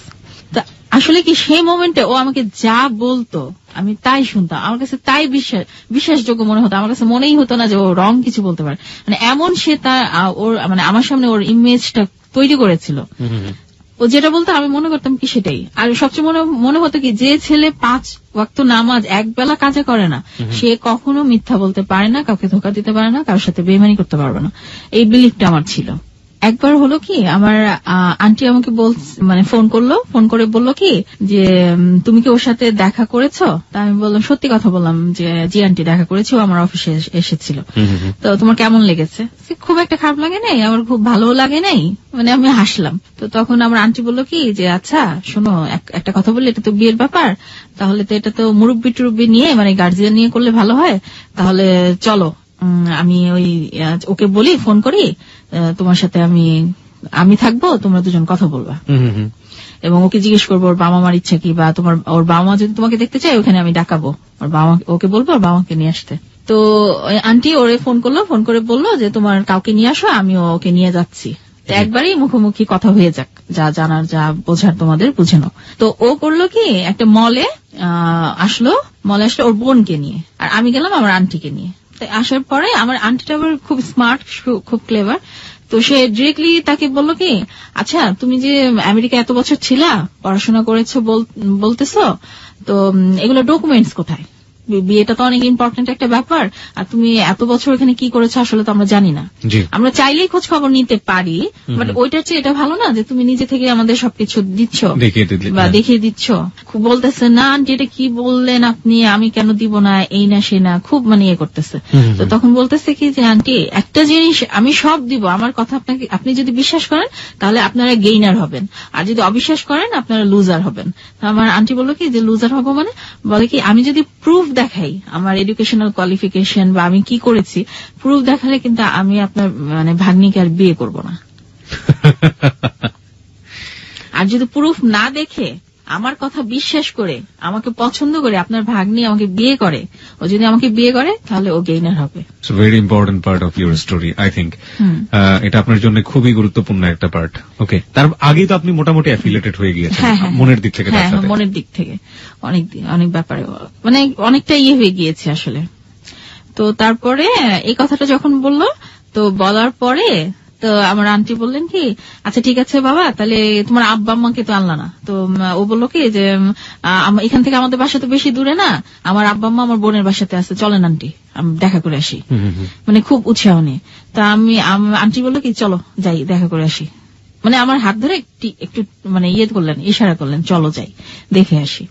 তা আমি একদম এটার বিরুদ্ধে ছিলাম যে আমি যাব কেন, আমি তো মেয়ে, ওর বাবা মা আসবে আমার বাসায়, যেটা নর্মালি হয়, হ্যাঁ আমি যাবো কেন। তো আমার আন্টি বললো কি চলো কিছু হবে না, চলো। তো আমাকে এটা বললো, তো একটা ট্যাক্সি ক্যাব নিল, নিয়ে আমরা ওর বোনের বাসায় গেলাম। ওখানে ওর বাবাও ছিল, মা ছিল, ওর বোন ছিল, ওর বোনের হাজবেন্ডটাও ছিল। তো বসলাম, বসার পরে খুব টুকটাক কথা হলো, মানে আমাকে তেমন কিছু ওর বাবা মা জিজ্ঞেস করে নাই। ওর বাবা মাকে ডাক দিল, বললো এই যে এরকম। তারপরে দেখা গেল আন্টির সাথেই ওরা কথা বলছে, কনভারসেশন চলতেছে, দেশের অমুককে চেনেন কিনা, অমুক বাড়ির অমুক এটা করতেছে, দেখা গেছে পরিচিত বের হয়ে গিয়েছে। তো কথা বলে আমরা ব্যাক করলাম, বাসায় ব্যাক করলাম। তা আন্টি আমাকে পরে ফোন দিয়ে বললো যে কি মনে হলো তোমার? আমি বললাম যে কি মনে হলো সেটা না, মানে তখন আমার মনে হচ্ছে কি আসলেও মনে হয় আন্টি থাকলে আমার বিয়েটা একটা গ্যাঞ্জাম লাগবে, উনি এত কিছু দেখতে যাচ্ছেন কেন, এত ডকুমেন্টস, আন্টিকে আপনার অপোনেন্ট বা শত্রুর মতো কিছু একটা মনে হয়। হ্যাঁ, মানে অত বেশি না, তারপর মনে হচ্ছে উনি একটু পেঁচাচ্ছেন আসলে বেশি। তো ও তো প্রায় রোজই ফোন দিত, রোজ রাত্রে অনেক ঘন্টার পর ঘন্টা কথা হতো, ঘন্টার পর ঘন্টা হিস্ট্রি বলতো। আর ওর হিস্ট্রিটা হচ্ছে কি, ও আমেরিকা যাওয়ার আগে অনেকদিন মানে মিডিয়াতে কাজ করেছে, একটা পত্রিকা অনেকদিন ফ্রিল্যান্স কাজ করেছে। তো ওগুলার একটা রাজনৈতিক যে ওর ব্যাকআপ ছিল, একটা স্ট্রং ব্যাকআপ, ওগুলা বলতো। একটা মানে আমাদের বাংলাদেশের যে দুইটা প্রধান রাজনৈতিক দল আছে, এই একটা রাজনৈতিক দলের সাথে ও একদম ডিরেক্টলি ইনভলভ ছিল খুব ভালোভাবে, এবং ওই রাজনৈতিক দলের উঁচু সারির কয়েকটা নেতা একদম ও ডান হাত ছিল। এটা মানে আমেরিকা যাওয়ার আগে। আসলে ও যে আমেরিকায় যেতে পেরেছে, আমেরিকায় গিয়ে থাকতে পেরেছে, এটার একমাত্র মানে কারণ হচ্ছে ওই নেতারা ওকে অনেকভাবে হেল্প করেছে, আসলে ভিসার ব্যাপারে টাকা পয়সা দিয়ে হেল্প করেছে।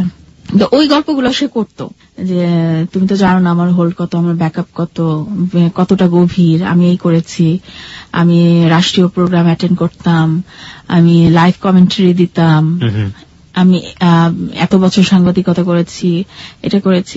আমার মনে হতো কি, আর এই আমি মানে উইথ মাই মানে ডিপ রেসপেক্ট আমি বলতে চাচ্ছি, এই যে মানে জার্নালিজম বা জার্নালিস্ট এই প্রফেশনটার প্রতি কিন্তু সবারই একটা ইয়ে থাকে, মানে কি বলবো, একটা রেসপেক্ট যেটাকে বলে, যে সবাই অনেক কিছু করতে পারে, বাট এই প্রফেশনের মানুষগুলা একটু ট্রু মানে ডিসঅনেস্ট, টোটালি ডিসঅনেস্ট কখনোই হবে না, বা রং ইনফরমেশন কখনোই দিবে না, এরকম একটা বিলিভ ছিল। তবে এখন তো শুনি অনেক ইয়েলো জার্নালিজম হচ্ছে, অনেক কিছুই হচ্ছে। আর প্রতিটা ও একটা ব্যাপার আমি মানে লক্ষ্য করেছি, ও কোনো একটা বিষয় যদি অল্প জ্ঞানও থাকে এটা কেউ ধরতে পারবে না, খুব সুন্দর করে নিজেকে উপস্থাপন করতে পারে এবং ইমপ্রেস করতে পারে যে আমি এই ব্যাপারটা অনেক জানি। তো এর মধ্যে ওর ভাই এবং ভাবিকে নিয়ে একদিন আসে মলে, আমাকে বলে তুমি অফিস শেষ করে চলে আসো। তা আমি গেলাম, তো ওর ভাই আমাকে ডিরেক্টলি বলছে কি, শোনো তোমরা বিয়ে করবা, চলো আজকে তোমাদের বিয়ে করাই দিই। আমি এইভাবে বিয়ে করবো কেন, আমি কি ওর সাথে কি আমার অ্যাফেয়ার অনেক বছরের, বা আমার বাবা মা রাজি না, ওর বাবা মাও রাজি না, এরকম একটা সিচুয়েশনে আমরা এখন কোনো উপায় নেই, আমি বিয়ে করবো। ভাইটা বলছে কি ও তো চলে যাবে, চলে গেলে কিন্তু সহজে আর আসা যায় না, তুমি কিন্তু অনেক বড় একটা জিনিস লুজ করবা। তো তুমি এক কাজ করো, যদি বিয়ে না করতে পারো তাহলে আজকে আংটি তোমরা চেঞ্জ করো। তো আমি বললাম আংটি যে মানে রিং যে চেঞ্জ করবো এটার তো কোনো ইয়ে নাই, আমি তো যে কোনো মুহূর্তে অস্বীকার করতে পারি, ও যে কোনো মুহূর্তে অস্বীকার করতে পারে। তো বলছে তাহলে কি তুমি কিছুই করবা না? মানে ওর ভাই কিন্তু এর মধ্যে অনেকবার আমাকে ফোন দিয়ে আমাকে ইমপ্রেস করার চেষ্টা করতো, মানে ওর কথাগুলো ওর ভাই বলতো, বলে কি না আমি তো ওকে চিনি, আমার ভাই তো, আমি বুঝি ওকে, তো ও যদি এবার মানে তোমাকে বিয়ে করতে না পারে তাহলে মনে হয় না আর ব্যাক করবে, খুব কষ্ট পাবে। মানে আমাকে যে ইমোশনালি ইয়ে করছে পুরো ফ্যামিলি মিলে, এটা আমি তখন আমার মনে হতো কি আসলে মনে ও আমাকে খুব পছন্দ করে ফেলেছে, ভালোবেসে ফেলেছে, তো বিয়ে করলে আমাকেই করবে।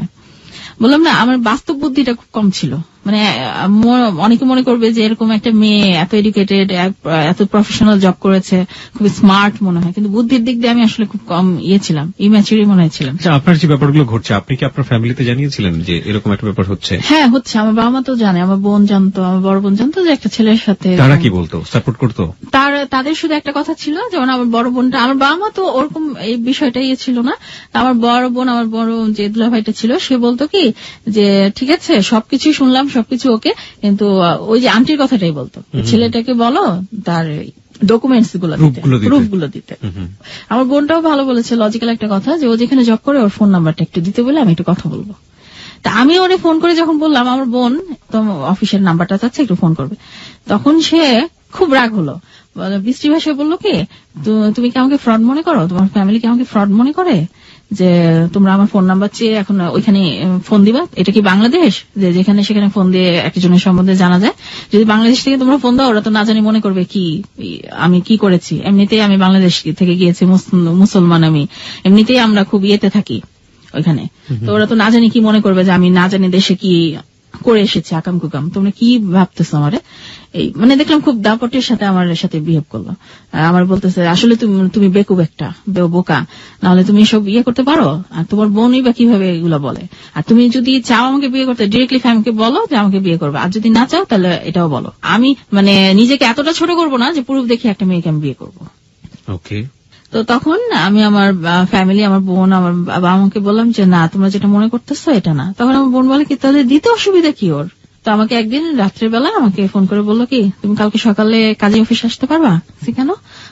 মনে হচ্ছে তোমার আমার বিয়েটা কেউ চায় না, আমার ফ্যামিলি থেকেও মানে ইয়ে করবে, তোমার ফ্যামিলি থেকেও মনে বাধা দিবে, দেখা যাবে আমি বিয়ে না করিয়ে চলে যাবো, পরে কিন্তু আমাকে পাওয়াটাও না, চলো আমরা বিয়ে করে ফেলি।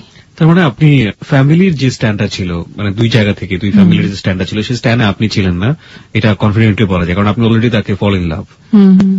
এটা তো আপনি অস্বীকার করার কোনো উপায় নেই। না, অস্বীকার করার উপায় নেই, কারণ তখন দেখা যেত একদিনও ফোন না দিলে আমার খারাপ লাগতে থাকতো। কতদিনের সম্পর্ক ছিল? এটা 1 মাস। মাত্র 1 মাসেই এত বেশি? সারাটা জীবন আপনি কোন ছেলেকে কাছে আসতে দিলেন না, অথচ within 1 month you just fall in love. এবং আমার মনে হয় যে ভয়াবহ রকমের একটা রিস্ক আপনি নিয়ে ফেলেছেন। হোয়াটএভার, যাই হোক, আমি জানি না স্টোরি সামনের দিকে কোন দিকে যাবে। তারপর কি হলো? তো বললাম না একদিন ফোন না দিলে আমার অস্থির লাগা শুরু করতো, আমি ফোন দিতাম তখন যে কেন ফোন দাও নাই কেন। ও প্রায় বলতো কি যে আমি তো বাংলাদেশের ছেলে, ঢাকার ছেলে, আমার ঢাকার বাড়ির অ্যাড্রেস তো তোমরা জানোই, যাও বাবা মার সাথে কথা বলো, তোমরা ওইখানে কি খোঁজ খবর নিবা। আমার বন্ধুলা ভাই বললো কি ঠিক আছে তাহলে ওর ফ্যামিলিকে আসতে বলো আমাদের বাসায়। সবাই আসলো আমাদের বাসায়। আসার পরে আমি খুব এক্সাইটেড ছিলাম সেই মোমেন্টে। তো ওর মা আমাকে জিজ্ঞেস করলো কি কোরআন শরীফ পড়তে পারো প্রথম দেখাতে? তা আমি বললাম কি হ্যাঁ পড়তে পারি। পড়ো নাকি শুধু অফিসই করো, এরকম একটা ভঙ্গি ছিল কথা। তা আমি কোনো উত্তর দিইনি। ও প্রথম দেখাতে আমাকে বললো কি পা ধরে সালাম করতে, তো ওর বাবা আর মার পা ধরে সালাম করছি। তা আমার মানে হবু শাশুড়ি যে উনি আমাকে ইশারা দিচ্ছেন যে আমার যে মানে ভাসুর, হবু ভাসুর, ওর বড় ভাই, বড় ভাইয়ের বউকেও সালাম করতে পায় ধরতে। তাই আমি ব্যাপারটা জাস্ট মানে দেখেও না দেখার ভান করে আমি শুধু আমার হবু শ্বশুর শাশুড়িকে সালাম করে আমি চলে আসলাম, মানে বসে রইলাম সোফার মধ্যে। তো আমাকে এই প্রশ্নটা করলো, তার নানান আলাপ আলোচনা হচ্ছে, এই করছে সেই করছে, তো ও চুপ করে বসেছিল, তেমন একটা কথা বলেনি। তো আমি একটু যোগ করি এই ফাঁকে, সেটা হচ্ছে বাংলাদেশের আমরা যারা তৃতীয় বিশ্বের দেশে বসবাস করি, বিশেষ করে আমাদের অনেকেরই এই ধরনের এক ধরনের মানসিকতা থাকে, সেটা হচ্ছে ছেলে কি করে, ছেলে কোথায় কি করে সেটা জানার কোনো দরকার নেই। ছেলে কি করে, ছেলে অস্ট্রেলিয়াতে থাকে, ছেলে কি করে, ছেলে ইউকেতে থাকে, ছেলে কি করে, ছেলে আমেরিকাতে থাকে, আর কোনো কোয়ালিফিকেশনের দরকার নেই। ছেলে যে আমেরিকাতে থাকে এটাই তার যোগ্যতার জন্য যথেষ্ট। যাই হোক, এরকম অহরহ ঘটনা নিশ্চয়ই পাওয়া যাবে। আজকে লুনার মাধ্যমে যে ঘটনাটা বের হয়ে আসছে, এরকম অহরহ ঘটনা নিশ্চয়ই পাওয়া যাবে, খুঁজলে না খুঁজলে।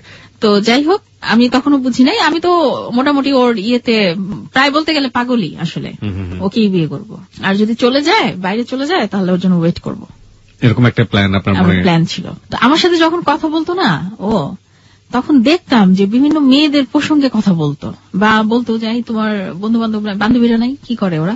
আমি লক্ষ্য করেছি কি ওর মানে স্ট্যাবলিশ মেয়ে যেটাকে বলে, যে খুব ভালো জব করছে, খুব পড়াশোনা, এরকম মেয়েদের প্রতি একটা ওর ইয়ে ছিল, অ্যাট্রাকশন ছিল। ওকে, যেমন আমাকে জিজ্ঞেস করো তোমার অমুক বান্ধবীটা কোথায় আছে, ও তুমি না বলছিলা যে ওইখানে অ্যাসিস্ট্যান্ট ম্যানেজার, ওইখানকার এই, তো ও কি একদিন কথা বলাই দিও না আমাকে, তোমার বান্ধবীটার সাথে কথা বলবো। আমি কেন, তুমি কথা বলবো কেন?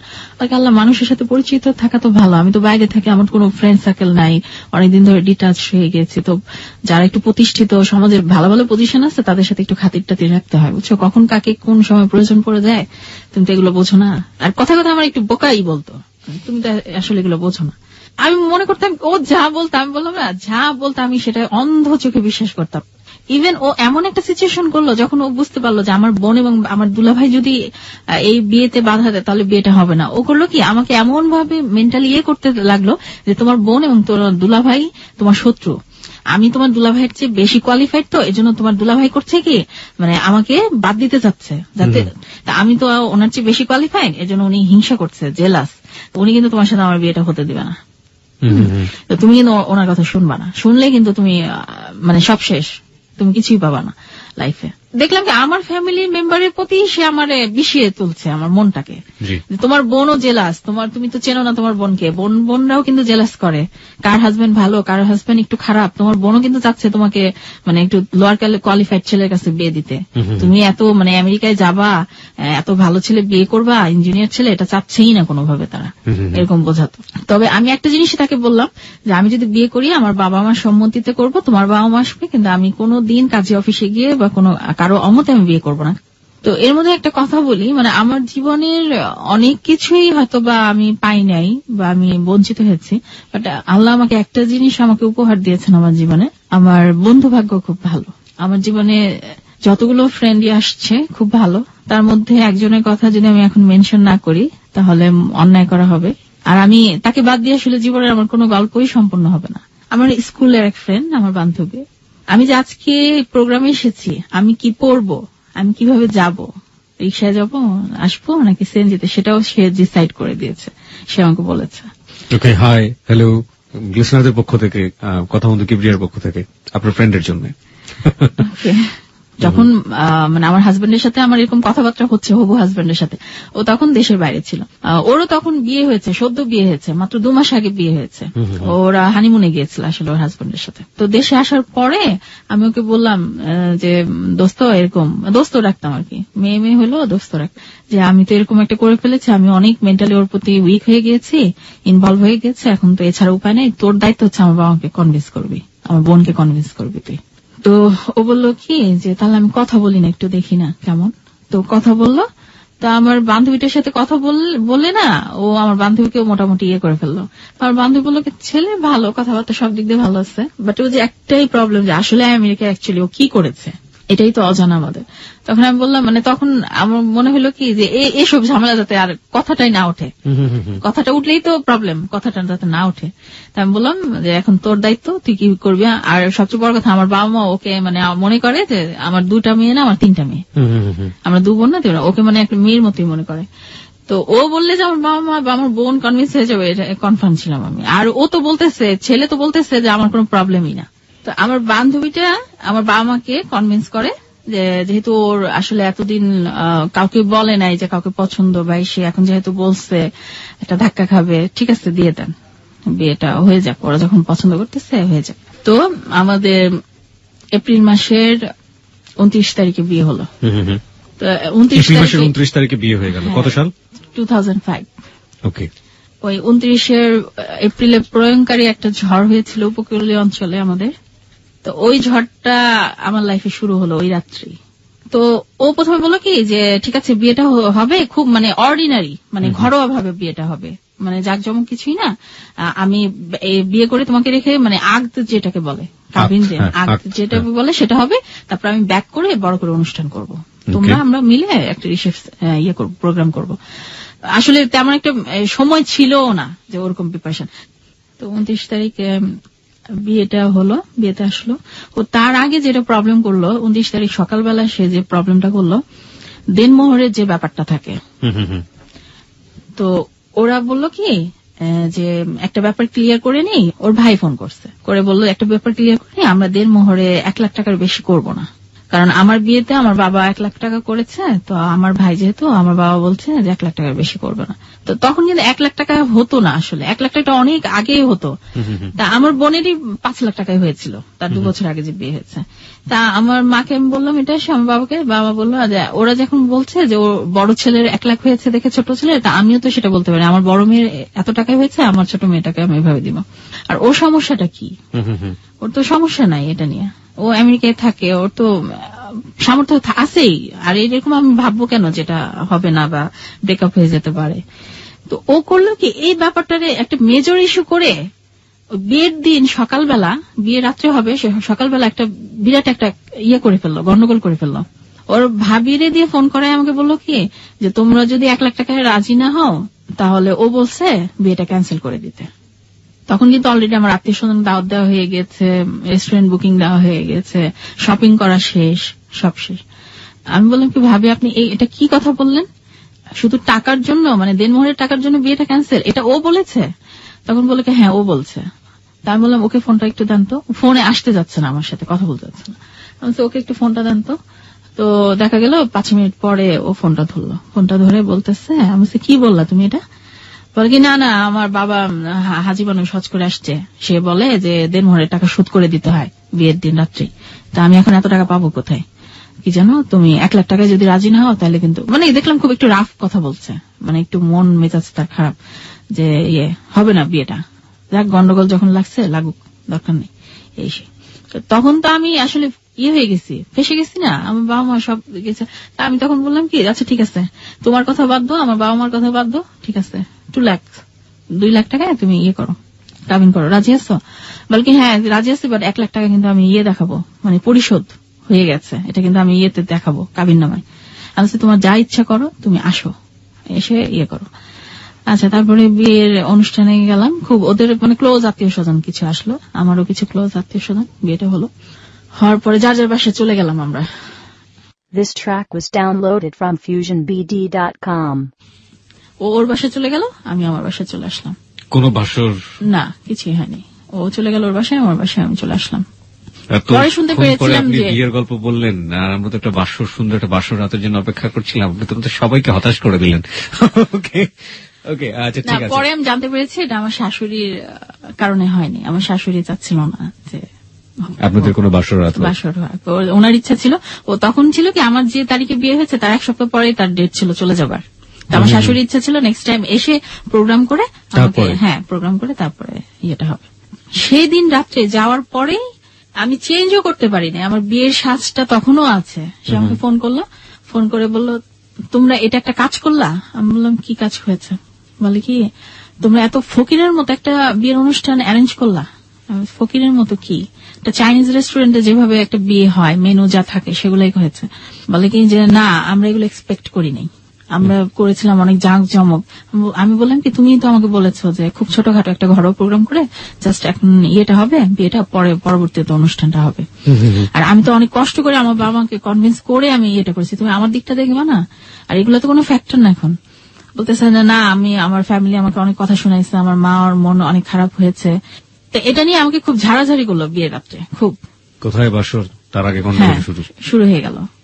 ও এটা দাও নাই, তুমি যে মানে আমাকে ইয়েটা দিয়েছো, মানে বিয়ের কাপড়টা দিয়েছো, শেরওয়ানিটা বা এটা কি আমার মতো আমেরিকায় থাকা একটা ছেলের জন্য এটা কি যথাযোগ্য হয়েছে? তুমি যে আমাকে একটা দিয়েছো, ঘড়ি দিয়েছো, এই ঘড়িটা কি আমার পরার মতো, আমার মতো ছেলের জন্য ফিট হচ্ছে? এটা তোমার বাবা যে আমাকে একটা ঘড়ি পরাই দিল, তোমার বাবা যে আমাকে আংটিটা দিল, সেটা কি আমার যোগ্যতা সম্পন্ন হয়েছে, আমার মতো হয়েছে, আমার স্ট্যাটাসের সাথে মানায় জিনিসটা? এইগুলা নিয়ে তা আমি অনেক কাঁদলাম। আমার বাসর রাতটা গিয়েছে কেঁদে, সারাটা রাত আমি কাঁদলাম। সেদিন রাত্রে আমাকে বললো তোমার ভাইকে পাঠিয়ে দিও আগামীকাল, আম্মা বলছে তোমার ভাইয়ের সাথে আমি যাবো তোমাদের বাসায়, কালকে থাকবো তোমাদের বাসায় আমি। তাই আমি বললাম ঠিক আছে ওকে। তো পরদিন মানে সকালবেলা উঠলাম একদম ফ্রেশ মাইন্ডে, মনে হলো যে আজকে আমার বাসর হবে, আমি ঘর গুছাতে শুরু করলাম। মানে ও আবার খুব মানে দেখা গেছে খুঁতখুঁতে টাইপের, তো আমি ঘর গুছাতে, আমার বেডরুমটাকে গোছাতে লাগলাম, কি করে তাকে ইমপ্রেস করা যায়, মানে কোন জিনিসটা তার ভালো। আমেরিকায় থাকে, ওর তো আমাদের এই এনভায়রনমেন্টটা পছন্দ না হতে পারে। পুরো ঘর আমি চেঞ্জ করলাম, আমার যে বেডটা থেকে শুরু করে আমার ড্রেসিং টেবিল, আমার পড়ার বইয়ের যে ইয়েটা ছিল, র্যাকটা ছিল, সেটা পর্যন্ত আমি চেঞ্জ করেছি। কার্পেট আনিয়েছি, নতুন কার্পেট আনিয়ে, কারণ ও তো আমাকে আগে বলে নাই প্রিপারেশন নেওয়ার, আগের দিন রাত্রে, বিয়ের রাত্রে বলেছে। সব আমি গুছালাম, করলাম। তারপর আমার ভাই বিকেল 4টার সময় গেল, গিয়ে ওকে আনতে গেল, মিষ্টি টিষ্টি নিয়ে গেল। তারপরে আসার পরে নিচে সবাই মিলে ড্রয়িং রুমে বসে নাস্তা টাস্তা করলাম, করে আমার বেডরুমে ওকে নিয়ে আসলাম। এসে আমাকে বললো কি তোমার ভাই কয় কেজি মিষ্টি নিয়ে আমার বাসায় গেছে। প্রথম কথা ছিল এটা। আমি বললাম যে কেন, কয় কেজি দেওয়ার কথা ছিল? বলে কি মিনিমাম 1 মণ মিষ্টি দেওয়ার দরকার ছিল, তোমাদের আজকে পাঠানো দরকার ছিল। তো এটা বলার পরে তখনও মানে ডিনারটা হয়নি, নাস্তা খেয়ে তো উপরে আসলো, ডিনারটা হয়নি।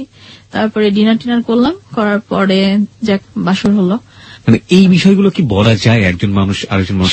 লজ্জার বিষয় না? মানে কয় কেজি মিষ্টি নিয়ে গেছো, কিংবা কি অনুষ্ঠান করেছো, কি খাবার দিয়েছো, হাজবেন্ড আর ওয়াইফকে জিজ্ঞেস করছে, খুব লজ্জার না বিষয়? নববিবাহিত মানে ওয়াইফকে, বিয়ের একদিনও হয়নি আসলে। আমাকে এটাও বলেছিল, তোমার বন্ধু বান্ধব কাউকে কিন্তু জানায় না বিয়ের খবর, যখন ঘটা করে অনুষ্ঠান করবো জাকজমক, তখন সবাইকে দাওয়াত দিবা, ইনভাইট করবা, তখন আসবে, সবাই অবাক হয়ে যাবে, আল্লাহ ওর বিয়ে হয়ে গিয়েছে, এত ভালো একটা ছেলে পেয়েছে, সবাই দেখবো, তোমার বান্ধবীরা জেলাস হয়ে যাবে। ও এট দ্যাট টাইম ওই বিয়ের 1 সপ্তাহ আগে কিন্তু আমার যে বললাম না ফুল টাইম আমি একটা জব খুঁজছিলাম কোন ইউনিভার্সিটিতে, ইন্টারভিউ দিলাম, বললাম না 8 জনের মধ্যে আমাকে সিলেক্ট করলো, এবং বিয়ের 1 সপ্তাহ আগে আমাকে ফোন করে জানানো হলো যে আপনার হয়ে গেছে, জব হয়েছে, আপনি আপনার অ্যাপয়েন্টমেন্ট লেটারটা নিয়ে যান, ইউনিভার্সিটি লেকচারার। হ্যাঁ, লেকচারার।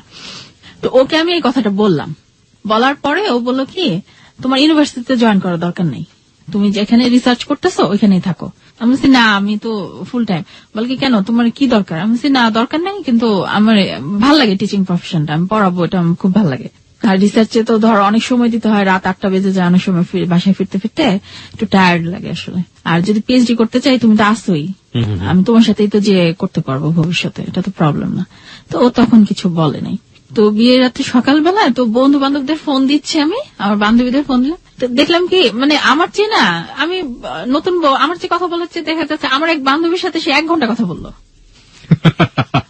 1 ঘন্টা আমি ওকে রেখে আমি উপরে গেলাম, মানে খাবার দাবার রেডি করতে, করতে দেখি এসে কথাই বলছে। আমি তুমি এখনো কথা বলতেছো? বল কি না, বলি না, ভালোই লাগতেছে। 1 ঘন্টা কথা বললো। আপনার বান্ধবীরও ভালো লাগছিল তার সাথে 1 ঘন্টা? না, আমার বান্ধবী তো জাস্ট একটা মানে কিউরিসিটি থাকে কিন্তু মেয়েদের, মাশাআল্লাহ, সেই কিউরিসিটি 1 ঘন্টা পর্যন্ত। 1 ঘন্টা গল্প। ইনফ্যাক্ট জামাইয়ের আগ্রহ প্রথম থেকেই ছিল, একটু হলে বোঝা যায়, এই সুযোগ যেহেতু সে পেয়েছে। কিন্তু আপনার বান্ধবীও তো কম যায় না, মোটামুটি 1 ঘন্টা।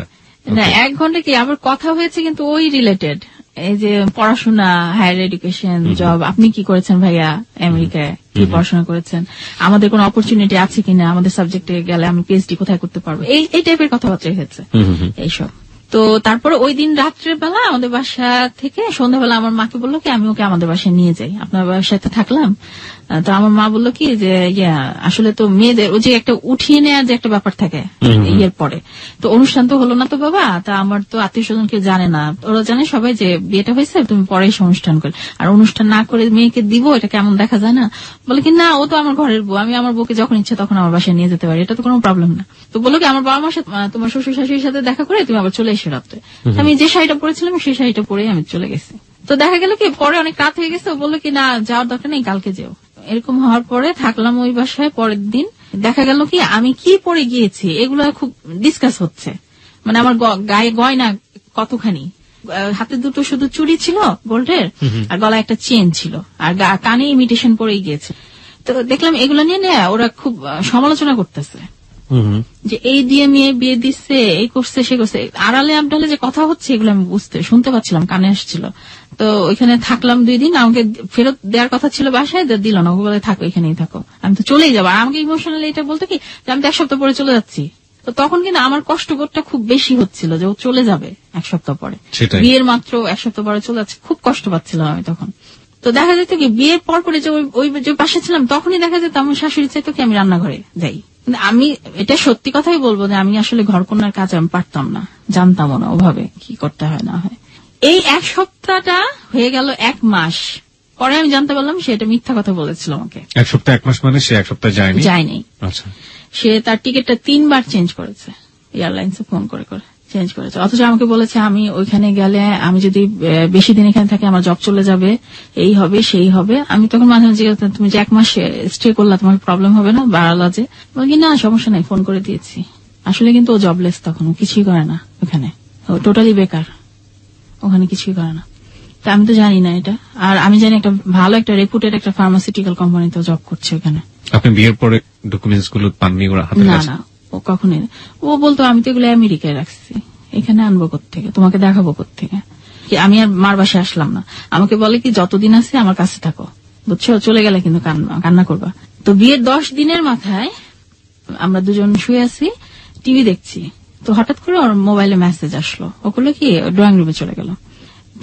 তো আমি টায়ার্ড ছিলাম নাকি, আমার ঘুম এসে গেছে। আমি ঘুমিয়ে পড়েছি টিভিতে দেখতে দেখতে। আমি ভাবছি কোনো বন্ধু বান্ধব ফোন করছে, কথা বলে আসবে আবার। দেখি হঠাৎ করে ঘুম ভাঙছে, দেখি আসে না অনেকক্ষণ। তো ঘড়ি দেখলাম, দেখি অনেক রাত হয়ে গেছে। তো ও আমি গেলাম ড্রয়িং রুমে, দেখি সোফায় শুয়ে শুয়ে টেক্সট করছে, মেসেজ পাঠাচ্ছে কাউকে আর ইয়ে করতে। তাই বলছি যে ঘুমাবো না? বলে কি না আমি একটু সোফায় ঘুমাবো, আর খেলা হচ্ছে তো তোমার তো ডিস্টার্ব হবে এখানে টিভি চাললে, আমি খেলা দেখবো। আমি ওকে ঠিক আছে। পরের দিন দেখলাম একই কাহিনী, রাত্রিবেলা উঠে চলে যায়। হয় কোনো ফোন আসে না তো মেসেজ আসে এরকম। আমার মাথায় তখন একটা সন্দেহ হলো। আবার ভাবতাম কি যে আমেরিকায় তো এখন দিনের বেলায় আমেরিকা থেকে কোনো ফোন আসতেই পারে। আমেরিকায় তো দিন, বাংলাদেশে তো রাত। ফোন আসতে পারে হয়তো কোনো কলিগ বা কোনো বন্ধু। আর দেখতাম কি ফোন আসলে আড়ালে আবডালে কথা বলে, আমার সামনে না। একদিন হয়েছে কি যে আমি পাশাপাশি শুয়ে আছে, মনে করেছে আমি ঘুমিয়ে গেছি। হঠাৎ করে দেখলাম যে তার মোবাইলে একটা মেসেজ আসলো, টেক্সট আসলো। তো ও ভেবেছিল আমি ঘুমিয়ে পড়েছি। তো আমি যে জেগেছিলাম সেটা বুঝতে পারিনি। তো আলো দেখে আমি একটু কাত হয়ে দেখলাম একটা মেসেজ আসছে যে you have destroyed my life, এই কথাটা লেখা। ও পড়ছে মেসেজটা। তো যখন আপনি কিভাবে দেখলেন? কারণ ওর হাতে তো সেলফোন, মানে পাশাপাশি শুয়েছিলাম তো ও এরকম করে দেখছিল। আমি তো ক্রস করে তাকিয়ে দেখলাম যে হ্যাঁ স্পেলিং ভুল ছিল, ডিস্ট্রয়েড স্পেলিং এটি। তো আমার সন্দেহ হচ্ছে যে এটা তো কোনো ছেলে লিখবে না যে you have destroyed my life, এটা তো লিখতে পারে না। তা আমি উঠে বসলাম, কে মেসেজ পাঠিয়েছে তোমাকে, দেখি তো মোবাইলটা দাও। তো আমাকে দিল, মানে ড্যাম কেয়ার দিল। আমি বললাম, দেখলাম একটা মেয়ের নামটা এখন আমার কাছে মনে নাই স্পষ্ট, তবে ওই মেয়েটা একটা মানে টিভি চ্যানেলের নিউজ প্রেজেন্টার ছিল, পরে আমি জানতে পারি। আপনি দেখেছেন কখনো তাকে? টেলিভিশনে দেখেছি, অনেকেই দেখেছে।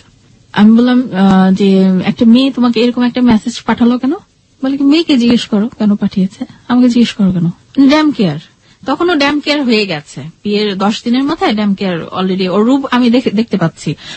ওই মেয়ে আমাকে মেসেজ পাঠিয়েছে, ওই মেয়ে যে ভালো জানে যে আমাকে চেনে কিনা বা তবে এমনিতে কথা বলার সময় না টুকটাক আমাকে বলতো, জানো আমাকে না অনেক মেয়ে পছন্দ করে, আমার চোখ দেখে সব মেয়ে পাগল হয়ে যায়, আমি কোনো মেয়েকে কখনো নক করি না। চোখটা কি আসলে সুন্দর ছিল? চোখ আমার কাছে তখন হ্যাঁ সুন্দর লাগতো, ভালো লাগতো, যেহেতু আমি ওকে ওর মনটাকেই ভালোবেসেছিলাম আসলে। আর তখন আমি প্রচন্ড গভীরভাবে ওকে ভালোবেসে ফেলেছিলাম। তো ও এই কথাগুলো বলতো, আমি হেসে উড়িয়ে দিতাম। কি বলো তুমি? বলে কি যে জানো আমার জন্য না বাংলাদেশের নাট্য জগতের এক নায়িকা পাগল ছিল বিয়ে করার জন্য। আমি বললাম কেন, বিয়েটা হলো না কেন? বলে কি না আমার বাবা মা তো কখনো একটা নায়িকাকে আমাকে বিয়ে করাবে না, ও ছেলের বউ হিসেবে নিবে না। তা আমি বললাম যে তুমি কি এমন যে একদম নায়িকা হলেই কি একদম ইয়ে হয়? আমি সরি, আমি কাউকে ছোট করে বা খাটো করে কোনো কথা বলছি না। আপনি যেটা বলছেন this is the real story. আমি একটু যোগ করতে চাই, এটা সমাজের একেবারে চিত্র, এখানে গোপন করার কিছু নেই। মিডিয়ার জগতের মানুষজন যারা অভিনয় করেন কিংবা যারা তাদের জীবনের আইডল হন কোন কোন সময়, তাদের পোশাক আশাককে অনুসরণ করেন, তাদের কথা বলাকে অনুসরণ করেন, তাদের লাইফস্টাইলকে অনুকরণ করেন, কিন্তু তাদেরকে নিয়ে চিন্তা করবেন বা তারা সেই জায়গাটায় ঢুকবেন, যেটা বলছিলেন যে ওই যে মানসিকতাটা আপনার শাশুড়ির, যে আমার মা কি মেনে নেবে যে একজন অভিনয় করে সেরকম একটা মেয়েকে, এই মানসিকতা বাংলাদেশের অনেক মানুষের আছে, অনেক শাশুড়ির আছে, এটাই চিরবাস্তব এবং এটাকে অস্বীকার করার কোনো উপায় নেই। আপনি ছোট করছেন না, অবশ্যই আপনি ছোট করছেন না, কিন্তু এই বাস্তবতাকে অস্বীকার করার কোনো উপায় নেই, এটা সত্যিটা আছে। তো পরে আমি জানতে পেরেছি আসলে ব্যাপারটা হয়েছিল কি, ওর পরিচয় গোপন করে, মানে ও যা না তার চেয়ে অনেক 10 গুণ 100 গুণ বাড়িয়ে বলে সত্যিকার অর্থে একজন মানে মিডিয়া জগতে কাজ করে এরকম একটা মেয়ের সাথে ও ফোনে দীর্ঘদিন কথা বলেছিল, দীর্ঘদিন। এবং আমি এক্সাক্ট জিনিসটা জানি না, এটা নাকি মানে পত্রপত্রিকাতেও অনেক উঠেছিল, স্ক্যান্ডালটা উঠেছিল। আমাকে বলেছিল যে দেখো এখন আমার মাথায় ওসব কিছু নেই, আমি তোমাকে বিয়ে করেছি, তুমি আমার বউ, আমি তোমাকে অনেক ভালোবাসি। তো এই কথাগুলো বলার পরে আমি ওগুলো ঝেড়ে ফেলে দিয়েছি। কিন্তু আমি এক প্রেজেন্ট ওই যে 1 মাস যে বিয়ের পরে ওর বাসায় আমি থাকলাম, এর মধ্যে দেখতাম প্রায় ফোন আসতো, ও গোপনে আড়ালে কথা বলছে, অমুক মেয়ে ফোন করছে, তমুক মেয়ে। এবং এর মধ্যে যা হয়েছে যে ওর বাসায় কোন ওর বন্ধু বান্ধব আসলো, আমাকে সামনে প্রেজেন্ট করতো না। ওর ফ্রেন্ড সার্কেল মানে একদম ক্লোজ আত্মীয় বাদে, চাচা মামা খালা এদের বাদে বাইরের যে একটা জগৎ ফ্রেন্ড সার্কেল বা ইসে একটু দূরের আত্মীয় স্বজন কেউই জানে না যে ও বিয়ে করেছে, কাউকে ইনফর্ম করে নাই যে সে বিয়ে করেছে। এমনও হয়েছে বিয়ের পরে যে 1 মাসে ওই 1 মাসকালীন সময়ে বাসায় কোনো ফ্রেন্ড এসেছে, আমাকে আগে বলতো কি তুমি একটু আড়ালে যাও তো। আমি বলতাম যে কেন, কি হয়েছে? বলে কি বাসায় গেস্ট আসছে। আমি তো বউ, আমাকে পরিচয় করাই দিবে না, তুমি বিয়ে করছো? বলে কি না না না আমি বলবো না এখন এসব কথা আমি বলবো না যে আমি বিয়ে করেছি। আমি কেন বলবো না? বলে কি অনুষ্ঠান যে করিনি, অনুষ্ঠানের সময় তখন বলবে কি বউ তো পুরান করে ফেলছো তোমাকে দেখে ফেললে তো পুরনো হয়ে যাবা, অনুষ্ঠানের সময় তোমাকে আর কেউ ইয়ে করবে না। আমি তো জানতে চাই তোমার বন্ধু বান্ধব কারা, আমি দেখতে চাই তুমি কাদের সাথে মিশছো কি। তখনও আমি বুঝতে পারি না যে ওর বন্ধু বান্ধব থেকে যে আমাকে ডিটাচ করতে চায় তার একমাত্র কারণ ছিল ওর অরিজিনাল পরিচয়টা না আমি জেনে যাই কথা প্রসঙ্গে। এই অরিজিনাল পরিচয়টা আমরা এখন পর্যন্ত জানতে পারিনি এবং সেটার জন্য আমরা অধীর আগ্রহে অপেক্ষা করছি। চলুন সামনের দিকে যাওয়া যায়। তারপর 1 মাস এরকম থাকলাম ওখানে, দেখলাম আমার শাশুড়ি আমার শ্বশুর সবাই মানে যেটাকে বলে মানে মেয়েদের ব্যাপারে খুব কনজারভেটিভ, মেয়ে ছেলের বউ। বাট ছেলেরা যদি বাইরে যা ইচ্ছা তাই করুক সে ব্যাপারে তারা টু শব্দও করবে না। এটা ছেলেদের নেচার আর কি, ছেলেরা করে এরকম, মেয়েরা করতে পারবে না, ছেলের বউ করতে পারবে না। এর মধ্যে আমাকে দেখালো আমাকে এই 1 মাস এত মেন্টাল টর্চার সহ্য করতে হয়েছে আমার শাশুড়ির এবং আমার ননদের। আমি রান্না করতে পারি না, এত বড় একটা ঢেঙ্গি মেয়ে, মা কিচ্ছু শেখায় নাই, ভাতটাও রান্না করতে পারে নাই, এই বউ দিয়ে তো আমাদের কিছু হবে না। যে বউ শ্বশুর শাশুড়ি রান্না করে খাওয়াতে পারবে না সেই বউ দিয়ে আমি কি করব? মানে আমার সামনেই কিন্তু এগুলো হচ্ছে, আমাকে যা ইচ্ছে তাই ভাষায় কথা বলছে। আপনার হাজবেন্ডের কোনো প্রতিবাদ নেই? না, কোনো প্রতিবাদ নেই। আমি কিন্তু ট্রাই করতেছি, আমি যে মানুষটা আমি একটা মানে পানি ঢেলে কখনো আমি ভাত খাই নাই, সেই মানুষটা কিন্তু আমি ওকে খুশি করার জন্য যে আমি বিয়েটা হয়ে গেছে, আমি চিন্তা করতে আমার বিয়ে হয়ে গেছে, আমার বিয়েটা ঠিকাতে হবে। আমি রান্না করতে পারতাম না, তারপর আমি রান্না করে যেতাম, এরকম হয়েছে আমার হাত পুড়ে গিয়েছে, আমি পারি নাই। আমি কাঁদতাম বসে বসে তখন যে আমি কেন পারি না, আমার মা কেন আমাকে পড়ালেখা না শিখাইয়া আমাকে কেন এগুলো শিখাইলো না। তখন আমি এগুলো চিন্তা করতাম। আমি ঘর ঝাড়ু দিতাম আর চিন্তা করতাম কি যে আমার মা খুব রং করেছে, মেয়েদের এত পড়াশোনা করানো ঠিক না, খুব অন্যায় কাজ করেছে যে আমাকে এখন শ্বশুর বাড়িতে এসে সবার এত কথা শুনতে হয়, মুখের কথা শুনতে হচ্ছে আমাকে। আমার হাজবেন্ড একদিন বললো কি ওষুধ খাবে, তো আমি ওষুধটা আনতে একটু দেরি হচ্ছে। তারপর বল কি এত দেরি হয় কেন তোমার কাজ করতে, তুমি এত স্লো কেন? তখন আমি বললাম কি স্লো কোথায়, তুমি বলছো আমি আনছি, যদি কাজ করতে না পারো তুমি আমার বাসা থেকে বের হয়ে যাও, আমার এরকম বইয়ের দরকার নাই। কিন্তু ওর প্রতি তখন কিন্তু আমার প্রচন্ড ভালোবাসা, আমি এরকম ভালোবাসা আমার লাইফে আমি কাউকে আর ভালোবাসি নাই। তো তারপরে হলো ও চলে গেল, ও ব্যাক করলো বাইরে, ব্যাক করার পরে আমি আমার মার বাসায় চলে গেলাম। আমি ওকে আগে বলছিলাম যে দেখো তুমি যখন না থাকবে আমি বাসায় থাকবো, আমার মার বাসায় থাকবো, ওইখান থেকে আমি অফিসে আসা যাওয়া করবো, অফিস করবো। তো ও বলছে ওকে। তাই মার বাসায় সেই রাত্রে আমি চলে গেলাম, আমার বাবা মা এয়ারপোর্টে গিয়েছিল ওকে সি অফ করতে। তো গেলাম, বাসায় ফিরে গেলাম। বাসায় ফিরে যাওয়ার পরে আমি অনেক কাঁদলাম যে আমি এটা এক্সপেক্ট করি নাই আমার লাইফটা এমন হবে। আর আমার তখন এত কষ্ট হচ্ছিল, মনে হচ্ছিল কি যে আমার ক্যারিয়ার শেষ। আমি সেই মোমেন্টে বুঝতে পারছিলাম যে আমার ক্যারিয়ারটা শেষ হয়ে যাচ্ছে। এটা আমার ইন্টুইশন কাজ করছিল যে এরকম একটা ফ্যামিলিতে কোনো মানে সার্ভিস হোল্ডার মেয়ে টিকতে পারবে না, হয় আমাকে ইদার জব স্যাক্রিফাইস করতে হবে অথবা আমার বিয়েটা স্যাক্রিফাইস করতে হবে। আপনাকে কি এরকম টাচ দিয়েছিল? হ্যাঁ, আমি বুঝতে পেরেছিলাম। আপনি গেস করেছিলেন? হ্যাঁ, গেস করেছিলাম। What was their attitude basically? তাদের ইচ্ছে ছিল কি, মানে আমি পরে বুঝতে পারলাম যে মেইন ছিল টাকা, মানি। এখন সেটা হচ্ছে কি যে হয় তোমার বাবা দিবে, মানে আমার বাবা দিবে, অথবা তুমি আর্ন করবা। কিন্তু তোমার যে সংসারে যে ফুল টাইম দেয়ার, যে তোমার যে সার্ভিসটা সংসারে, সেটা তোমাকে ফুল টাইম দিতে হবে। দিয়ে তুমি যদি আর্ন করে আনতে পারো দ্যাটস ওকে, কিন্তু আমার তুমি চাকরি করো বলে যে তুমি ঘরের কিছু করতে পারবা না, সেটা মানবে না তারা। আমাকে বলতো আমার শাশুড়ি, সকাল ভোর 5টায় উঠবা, উঠে নাস্তা বানাবা, রুটি বানাবা, যেটা করতে হয় সব রেডি করবা, রেডি করে তারপরে তুমি অফিসে যাবা, অফিস থেকে এসে তুমি আবার রাতের ডিনার মানে তৈরি করবা, করে তারপরে বাকিটা সময়। আর যেহেতু একটা লেকচারারের জব, আমার কিন্তু অনেক স্টাডি করতে হতো, জি অফকোর্স। তো এটা আমি বাসায় এসে এনাফ টাইম আমি পেতাম না। তখন আমি ওকে বলতাম যে দেখো, এরকম অনেক সার্ভিস হোল্ডার মেয়ে আছে যারা মানে কাজের মেয়ে, একটা কনস্ট্যান্ট একটা কাজের মেয়ে রেখে দেয়, তারা সমস্ত কিছু করে। তো তোমার যদি প্রবলেম হয়, তোমার বাবা মার প্রবলেম হয়, না হলে আমি রাখবো, মানে আমি বেতন দিব তাকে, আমি দিয়ে রাখি, তারপরে আমার জবটা যাতে মানে আমার সার্ভিসটা যাতে কোনোভাবে ইয়ে না হয়, সমস্যা ক্রিয়েট না হয়। তো আমি বাসায় চলে গেলাম, ওইখান থেকে অফিসে আসা যাওয়া করতাম। তারপরে শুরু হলো তার ফোনের অত্যাচার। প্রতিটা দিন সে ফোন করত, এবং এই যে 1 মাস আমি ওর বাসায় থেকে আসলাম, আমার কি ফল্ট ছিল, কি কি হয়েছিল, সেগুলো প্রত্যেকদিন আমাকে ফোন করে আমাকে ঝাড়তো। আমেরিকা থেকে ঝাড়তো। এবং ও ফোন করতো না, আমাকে বলতো ফোন করতে। ওই দেখা গেছে আমি 1 মাসে, এমনও রেকর্ড আছে তখন টিএনটিতে, আমি 2.5 মাসে 52,000 টাকা বিল দিয়েছিলাম, ফোনের বিল দিয়েছিলাম। তো দেখতাম কি, ও ফোন করতেছে দিন নাই রাত নাই বাসায়। আমি জিজ্ঞেস করতাম তুমি কোথায়? বাসায়। আমি তুমি অফিসে জয়েন করো নি? বলকি না, আসছি তো, একটু রেস্ট নিয়ে নিই। তো ও শুয়ে জাস্ট 2 মিনিট পরে ফিরে আসতে, যে জায়গাটিতে ছিলাম সেই জায়গাটা থেকে ফিরতে চাই। এরকম করতে করতে 1 মাস চলে গেল। দেখি ওর কোনো মানে জব করলে বা অড জবও যদি করে, তারপরেও তো মানুষ বের হবে বাসা থেকে, কোথাও যাচ্ছে না, ওই ফোনে আছে না তো নেটে আছে, এরকম করছে আর আমাকে ঝাড়ছে। তুমি ওইটা পারো নাই, ওইটা রাখতে পারো না, ওই দিন ওইটা তুমি ওইটা ফেলে দিয়েছিলে, ওই প্লেটটা তখন ময়লা ছিল, তুমি ধুতে পারো নাই, তুমি কাপড়টা যে আমার শার্টটা যে ধুলা এটা পরিষ্কার হয় নাই, মানে এগুলোই বলছে আমাকে। তখন আমাকে বলছে কি যে এক কাজ করো, তুমি জবটা ছেড়ে দাও। আমি কেন? বলে কি তুমি মাস্টার্স করো, মাস্টার্স করলে তুমি এর চেয়ে অনেক ভালো জব পাবা। আমি দেখো, এটা তো টার্মিনাল ডিগ্রি দিয়ে দিয়েছে, আমার তো মাস্টার্সটা খুব একটা ইম্পর্টেন্ট না, আমি জব করছি। তো দেখা গেল পরেও আমাকে বাধ্য করলো এই জবটা ছাড়তে, ইউনিভার্সিটির। তো মাস্টার্সে ভর্তি হলাম, জব ছেড়ে দিলাম।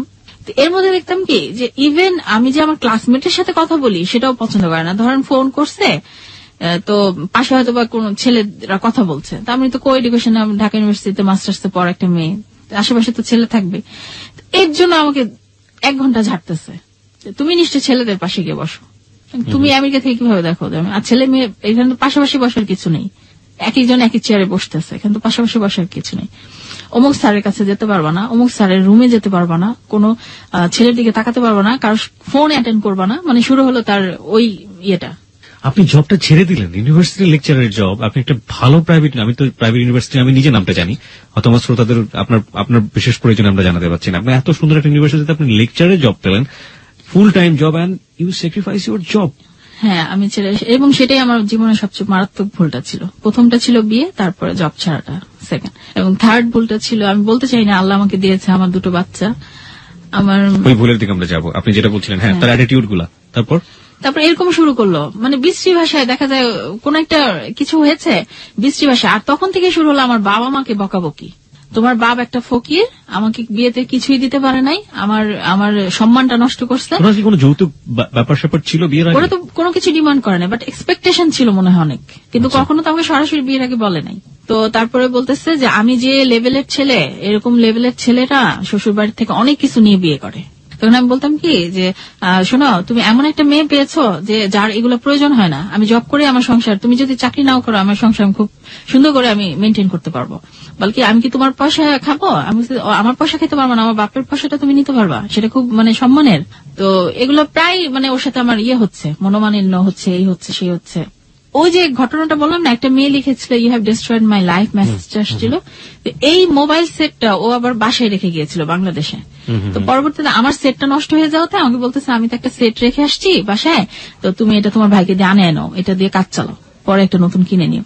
তো মেসেজটার মধ্যে সেটটার মধ্যে সিম ঢুকানোর সাথে সাথেই আমি দেখলাম যে ওই মেসেজগুলা, ওই মেয়ে যে ওকে মেসেজ পাঠিয়েছে এবং ও যে মেসেজগুলা পাঠিয়েছে ফুল লিস্টটা চলে আসলো মেসেজের।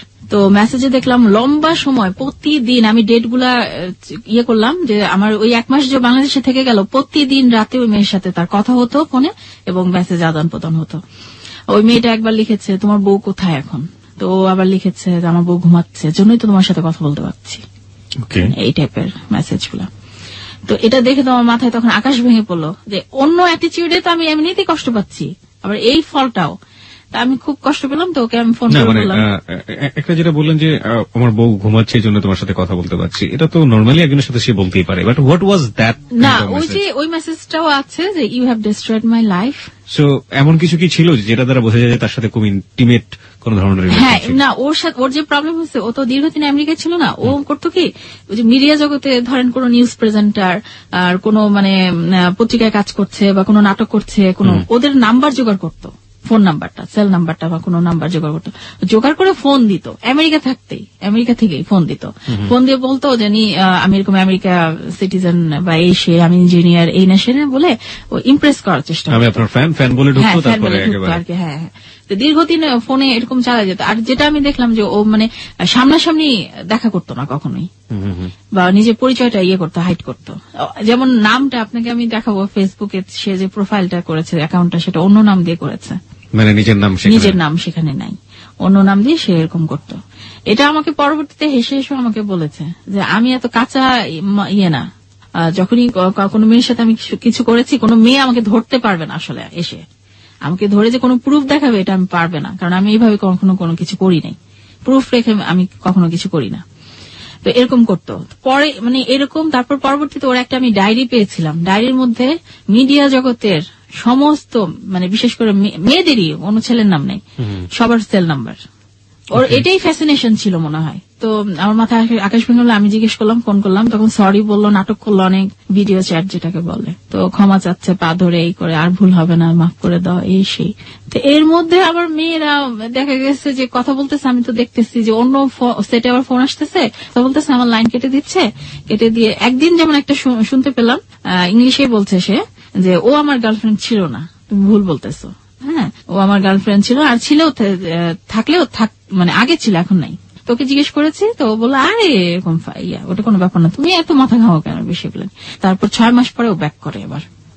আচ্ছা, ইনফ্যাক্ট আপনি এতদিনে কি জানতে পেরেছেন যে সে আমেরিকাতে কি করে বা কি? জানতে পেরেছি সে বেকার, কিছুই করে না। সে আমেরিকাতে এত বছর ধরে কি সে ছিল? 9 বছর যাবত কি করতো? সে প্রথমে গেল, গিয়ে তারপরে ভর্তি হয়েছিল, বাট ও পড়াশোনা কমপ্লিট করে নাই, করতে পারে নাই। আর ও যে নিজেকে এখন বলে যে সে ইঞ্জিনিয়ার বা গ্রাজুয়েশন কমপ্লিট করা, আমি যে ইউনিভার্সিটির কথা বলেছে, খুব রেপুটেড একটা আমেরিকার একটা, মানে ফার্স্ট 3টা যে ইউনিভার্সিটি আছে, স্ট্যানফোর্ড, তারপরে বার্কলি, তারপরে আরেকটা ইউনিভার্সিটি আছে হার্ভার্ড, মানে এই 3টার মধ্যে একটা ইউনিভার্সিটির কথা সে বলেছে আমাকে। Oh my God! Okay. ওখানকার গ্রাজুয়েট সে। ওকে। তো যাই হোক, পরবর্তীতে আমি মানে অনেক পরে আমি অলরেডি সবকিছু আমি বুঝে গেছি, আমি সব এভরিথিং আমি বুঝে গিয়েছি যে একজন এরকম একটা নাম করা ইউনিভার্সিটি গ্রাজুয়েট কখনো এরকম অ্যাটিটিউড শো করতে পারে না। আমি সব বুঝে গেছি। আমি নীরবে কান্না করতাম, আমার বাবা মাকে কখনো বলতে পারি না, আমার বোনকে তো বলতেই পারি নাই, কারণ তারা সবসময় আমাকে বাধা দিয়েছে এটা করো না। নীরবে কান্দাম। আর আমার এই বান্ধবী, যেটার কথা আমেরিকা থেকেও কিছু করতো না, তাহলে ওর ঘর সংসার চলতো কিভাবে? ওর সাপোর্ট ছিল, ওর বোন ছিল, ওর বোন ওখানকার সিটিজেন, বাড়িটাই আছে, ওর বোন ওখানকার citizen. Now this is the fact. ওইখানে গিয়ে ওখানে আশ্রয় নিয়েছিল। ওর দুলা ভাইয়ের পরিচয় দিয়ে, ওর দুলা ভাইয়ের যে কোয়ালিফিকেশন, যে ইনকাম, সেগুলা ও বলতো সবার কাছে, যে দুলা ভাইয়ের বাড়ি দেখাতো যে এটা আমার বাড়ি, দুলা ভাইয়ের গাড়ি দিয়ে ছবি তুলতো, এটা তো আমার গাড়ি, BMW গাড়ির সামনে ছবি তুলে, এটা তো আমার গাড়ি, এটা আমার গাড়ি, এরকম করেছে। তো যাই হোক, আমি ওগুলো কখনো আমি ইয়ে করিনি। আমার শুধু মনে হতো কি তখন যে থাক আমি বিয়ে করেছি, আমি যখন ওর পরিচয় আমি জেনেই গেছি, ও কিছুই না থাকে, এটা তো মানুষের কাছে বলার কিছু নেই, জানলে মানুষ আরো হাসাহাসি করবে, থাক আমি ওর সাথে সংসার করবো, বাট ওর সাথে আমার ওর সাথে বিহেভটা যাতে ভালো করে, আমাকে যাতে ভালোবাসে, আমি যাতে সংসারটা ঠিক মতো চালিয়ে যেতে পারি, এরকমই আমার একটা ইচ্ছা ছিল। আর যদি যাওয়ার হয়, চলে যাবে আমেরিকা, কেউ তো জানবে না যে ও কি কোয়ালিফাইড কি কোয়ালিফাইড না, আমার বন্ধু বান্ধবরা তো জানবে না কখনো, মানে এটা আমি হাইড করতেই পারবো। আর একটা মানুষের তো কোয়ালিফিকেশনটাই সব না, ও যদি ভালো মানুষ হতো, মনটা ভালো, আমাকে ভালোবাসে, আমি সারা জীবনের সাথে কাটিয়ে দিতে পারবো। এত বড় ফ্রড করার পরও আমি ওকে ভালোবাসতাম, তখন আমার ভালোবাসাটা কখনোই কমে নাই ওর প্রতি। তো তারপর কিন্তু বিশ্রী দিন দিন যাচ্ছে, বিশ্রী ভাষায় আমাকে এমন গালিগালাজ করতো ফোনে যে আমি শুধু কাঁদতাম যে ও কি বলে। আমি তো এক্সপেক্টই করিনি যে এরকম একটা ছেলে, আমি যদি একটা অশিক্ষিত ছেলেকে বিয়ে করতাম তাহলে আমার মনের মধ্যে থাকতো যে ও এরকম করতেই পারে, এটা কিভাবে সম্ভব।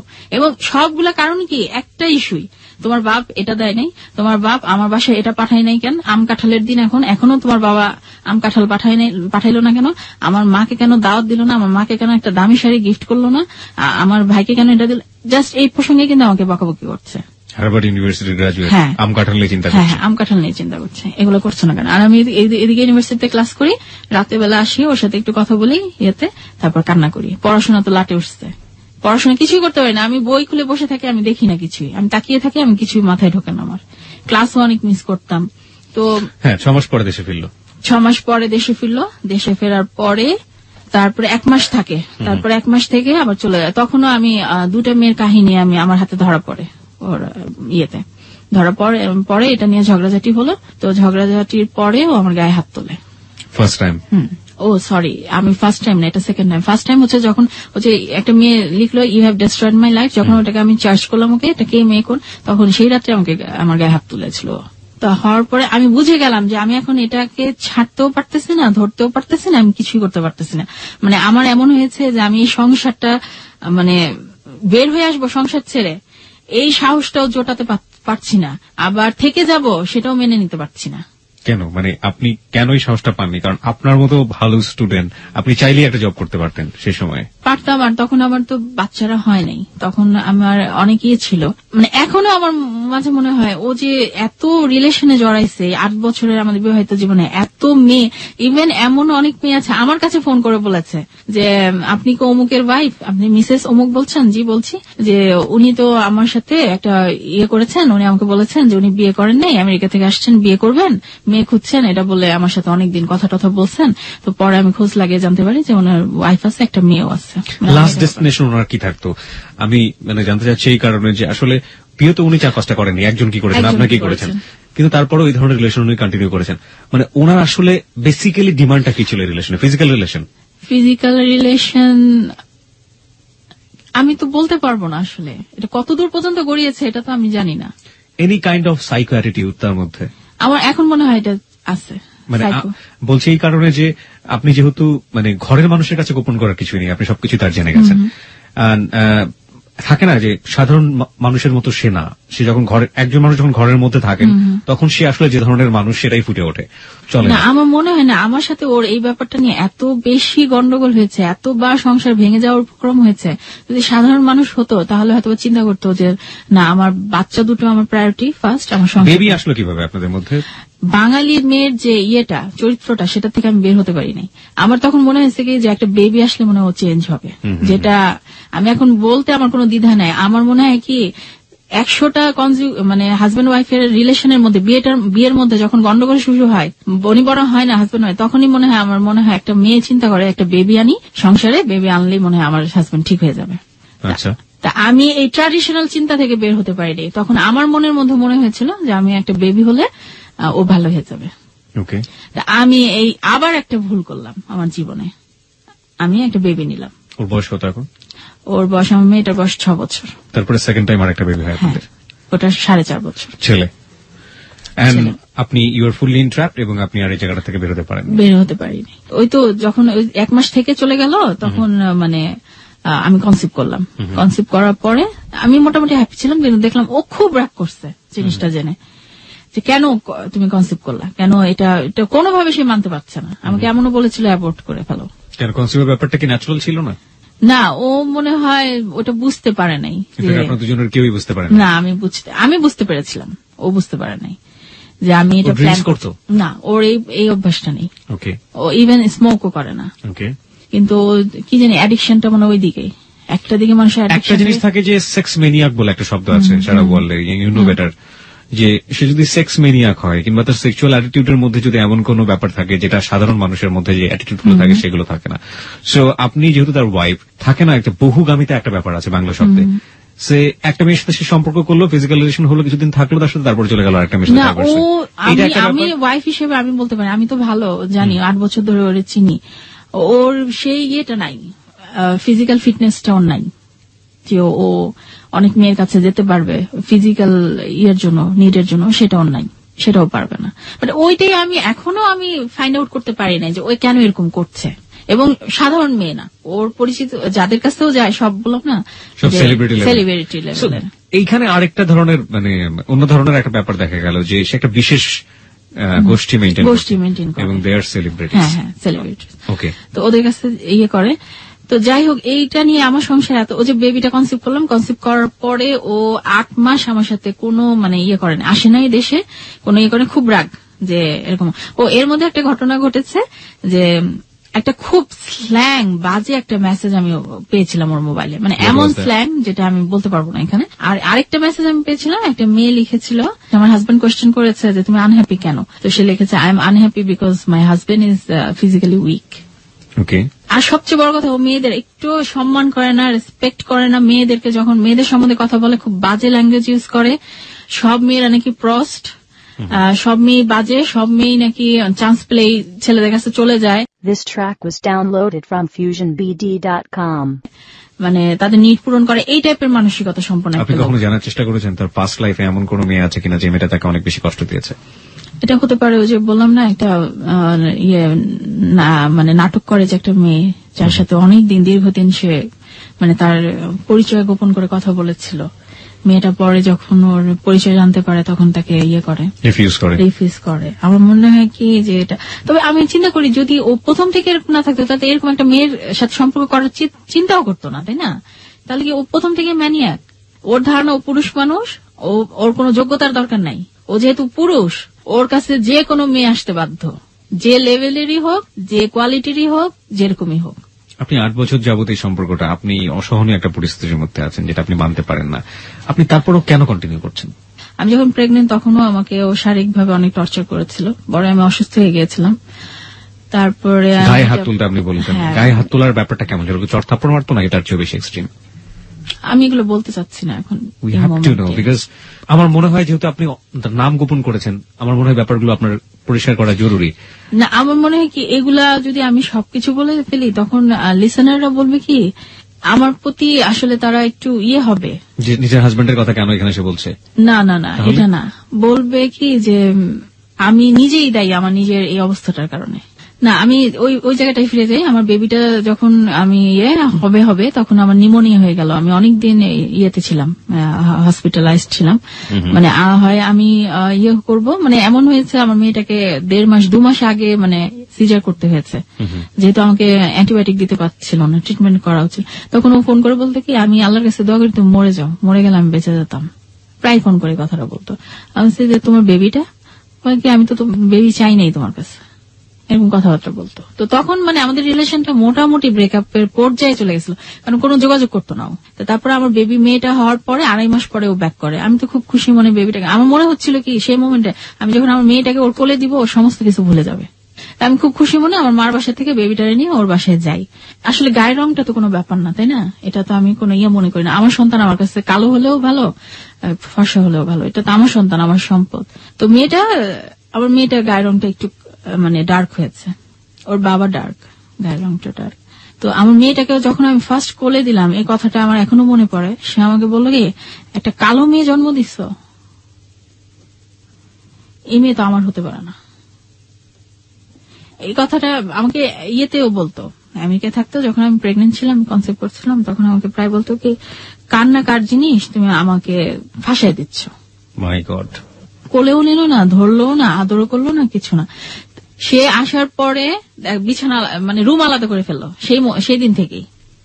বিছানা আলাদা করে ফেললো, মেয়েকে ধরে না, ছোঁয় না, কান্না করলে সেই রাতটা সারা রাত আমার মেয়েটা কান্না করেছে। তা ওর মাকে বলতেছে, আমার শাশুড়িকে বলতেছে কি, বলে কি যে অনেক জ্বালাচ্ছে না মা, অনেক জ্বালায় না বাচ্চারা, আমি এসব পছন্দ করি না, এজন্য তো আলাদা রুমে চলে আসছি, আমার যাতে কেউ ডিস্টার্ব করবে না।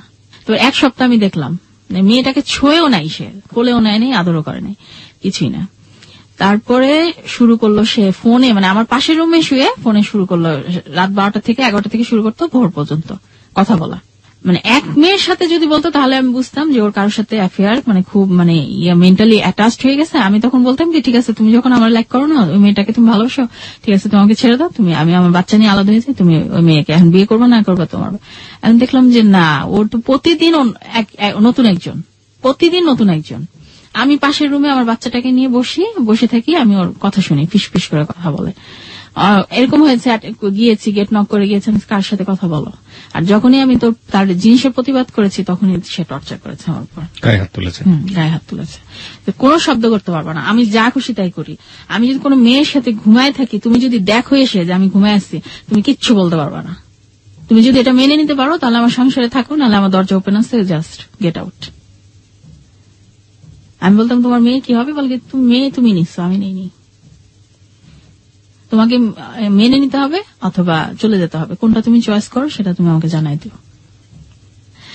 এমন অনেকবার হয়েছে যে এমন বেশি টর্চারও করেছে যে আমি সহ্য করতে না পেরে আমি চলে গিয়েছি আমার মার বাসায়, এরকম হয়েছে। তো তারপরে ঘটনা, তারপরে নেক্সট টাইম ভুল করলাম, এটা অ্যাক্সিডেন্টলি হলো। আমার ছেলেটা আমি আবার কনসিভ করলাম 8 মাসে, আমার মেয়ে যখন 8 মাস তখন আমি আমার ছেলেটা আমি কনসিভ করলাম। তো আমার ছেলেটা হলো ও এরকম আসা যাওয়া করে, আমেরিকায় যায়, আসে, এখানে মানে আমার প্রেশার দিচ্ছে। মানে আমার টর্চারটা হয়েছে, এক তো হাজবেন্ড অন্য রিলেশনে জড়িত অন্য মেয়েদের সাথে, এটা একটা। আমার শাশুড়ি টর্চার হচ্ছে সংসারের কাজকর্ম নিয়ে, আর আরেকটা টর্চার হচ্ছে বাপের বাড়ি থেকে টাকা নিয়ে আসো না কেন। এখন সে সুর তুললো আমি আমেরিকায় যাব না, আমেরিকায় গিয়ে কিছু করতে পারবো না, অনেক কষ্টের চাকরি, এই না সেই না। এর মধ্যে কিন্তু সে কিছুই করছে না, কিছুই না, আমার কোনো খরচপত্রও না, কিছু না। বাচ্চার দুধ শেষ হয়ে গেল, বলে কি তোমার আব্বারে বলো, তোমার বাবার নানা আছে না, নানাকে বলো দুধ কিনে দিতে। তো বলতেছে সুর তুলো কি ব্যবসা করবে, তোমার বাবার বাড়ি থেকে টাকাই না দাও, আর আমাদের তো নিজেদের বাড়ি। তো বলতেছে যে এক কাজ করো, তোমার বাবাকে বলো যদি ক্যাশ টাকা না দিতে পারে তোমার নামে যে ফ্ল্যাটটা আছে ওইটা বিক্রি করে টাকা দিতে, তুমি ফ্ল্যাট দিয়ে কি করবা। আর আমার শাশুড়ি যেটা আমাকে বললো যে সবার সামনে বুঝতে, যে ফকিরের মেয়ে বিয়ে করাইছি, মানে এই ভাষায় উনি ইউজ করতো। আমার বাবার বিশ্রী ভাষা গালাজ করতো যে ফকিরের মেয়ে, এই না সেই না এগুলো। এর মধ্যে আমার মেয়েটা যখন হয়েছে তখন আমার মাস্টার্স এর রেজাল্ট বের হলো, আমি ফার্স্ট ক্লাস পেয়েছি, বাট আমার পজিশনটা ছিল না। ফার্স্ট ক্লাস পাবো কিনা আমার সন্দেহ ছিল, ফার্স্ট ক্লাস পেয়েছি বাট পজিশন ছিল না। যাই হোক, তো আমি আবার কনসিভ করলাম, আমার ছেলে হলো, এইভাবে আমার সংসার চলতেছে। প্রতিদিন অশান্তি, প্রতিদিন মানসিক টর্চার, প্রতিদিন ওর এই সকালে বের হয়, রাত্রে আসে, কোনো ইনকাম নাই। ওর শ্বশুর শাশুড়ির বাসায় খাই, একসাথে থাকি, রান্না বান্না করি, খাই।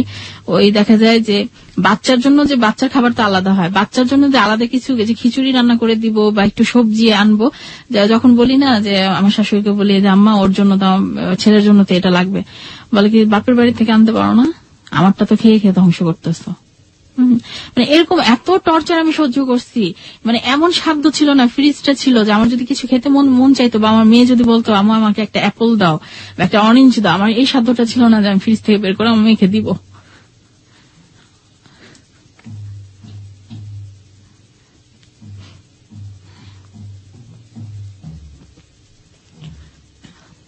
ওর বাবাকে যখন বলতাম তখন বলতো কি যে খেতে চায়, অসুবিধা কি, তুমি এনে দিবা।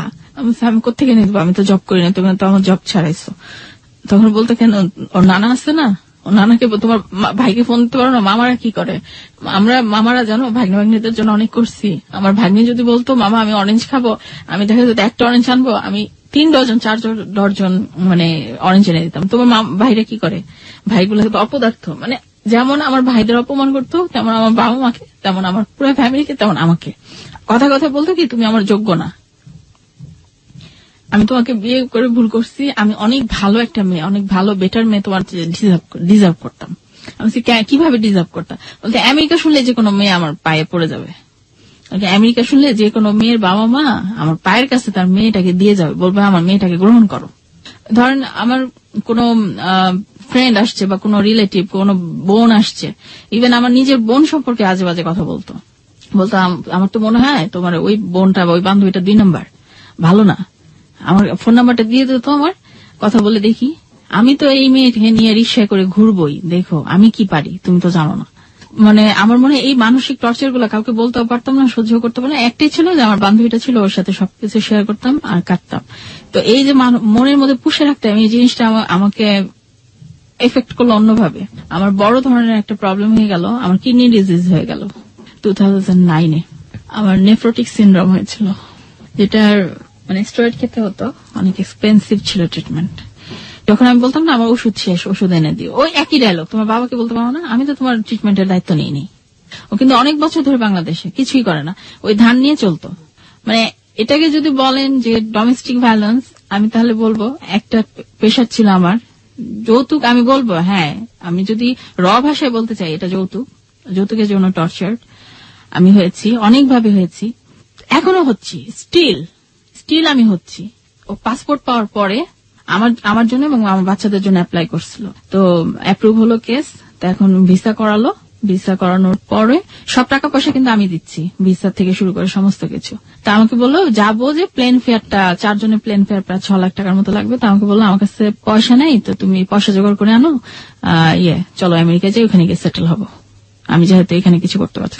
তখন আমি আবার নতুন করে আশায় বুক বাঁধলাম যে আমি ওরে এই সার্কেল থেকে বের করে নিয়ে যাই, আমেরিকায় গেলে আমি কোনো জব বা পড়াশোনা শুরু করবো, ও করবে, বাচ্চা কাচ্চা নিয়ে খুব ভালো থাকবো আর কি। সবার কাছ থেকে ধার নিলাম, আমার কাছে কিছুই নাই, সবার কাছ থেকে, আমার বাবা, আমার বোন, আমার ফ্রেন্ড, সবার কাছ থেকে আমি ধার নিলাম, টাকা নিলাম, প্রায় 10 লাখ টাকা আমি লোন করলাম।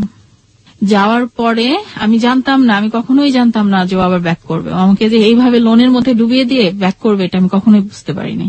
যাওয়ার পরে প্রথম ভালো ছিল, গ্রিন কার্ড পেলাম, আমি পেলাম, আমার বাচ্চা দুটো পেলো গ্রিন কার্ড, ওকে, তারপরে থাকবো, গিয়ে উঠলাম ওর বোনের বাসায়। তা ওর বোনটা আমাকে অনেক সাপোর্ট দিয়েছে, অনেক বলেছে, আমাকে বলেছে যে তুমি যদি, ও আর মানুষ হবে না। তো আমেরিকায় গিয়ে, এবার আমেরিকায় ওর অনেক হিস্ট্রি আমি জানলাম, অনেক অতীত কাহিনী জানলাম। জানার পরে আমার মনে হয়েছে যে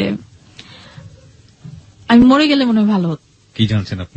যে ও যে সমস্ত কিছু আমাকে রং বলেছে, আমাকে যে ফ্রড করেছে, এই কাহিনীগুলো আমি শুনলাম।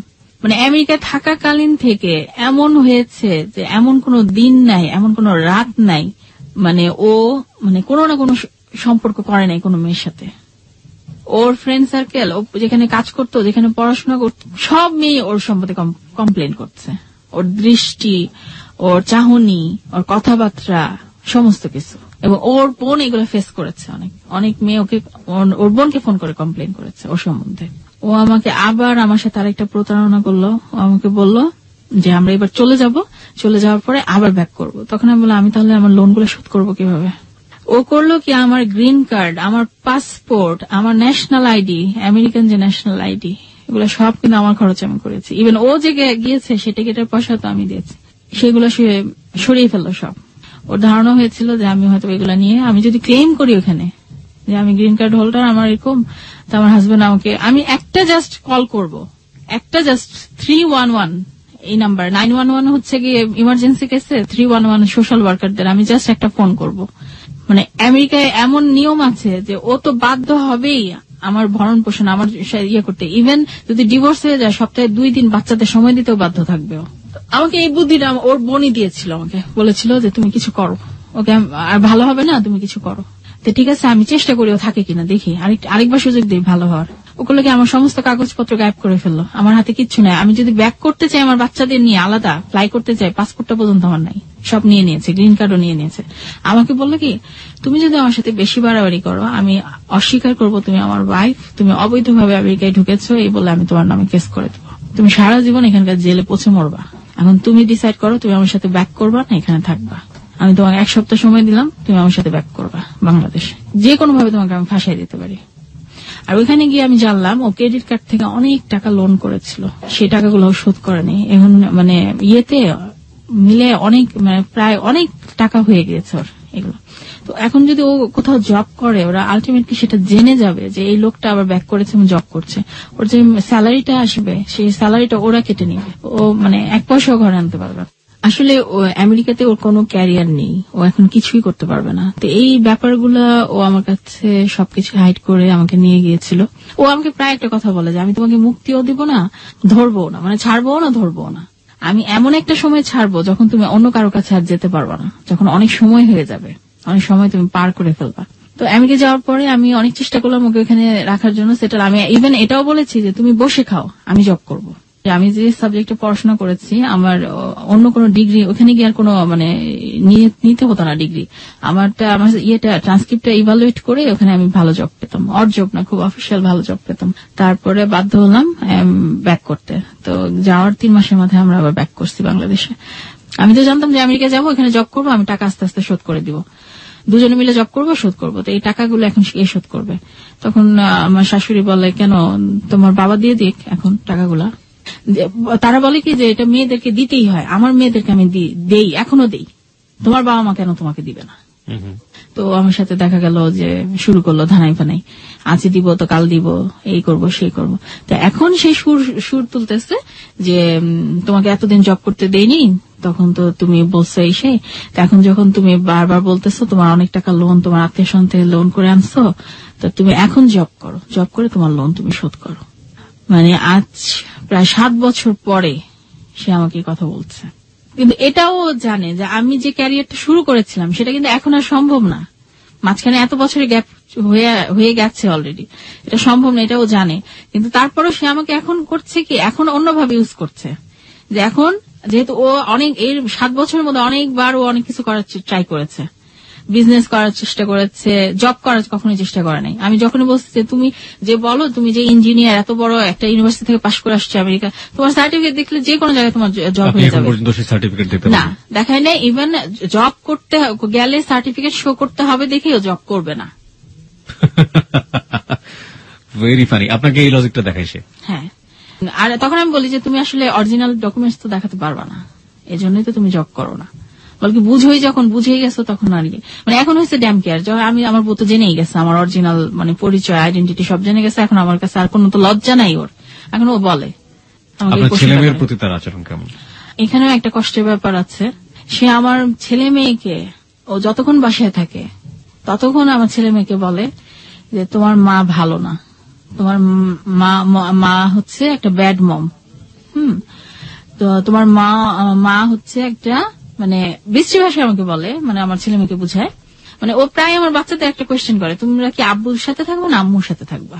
তো ওরা তখন মানে ফ্যাল করে অনেক সময় তাকিয়ে থাকে, বা অনেক সময় আমার মুখের দিকে তাকায়, ওর মুখের দিকে তাকায়। ওরা কি বলবে? উনি কি এখন আমেরিকান সিটিজেন? হ্যাঁ, স্টিল। তুমি এখন বাংলাদেশে কি করেন? বাংলাদেশে বিভিন্ন রাজনৈতিক একটা দলের সাথে বললাম না জড়িত, ওই দলের কিছু কাজকর্ম করে, অফিসে গিয়ে বসে থাকে, এই তেমন কিছু না। আর একটা রেডিওতে জব না, এটা তো জব না আসলে।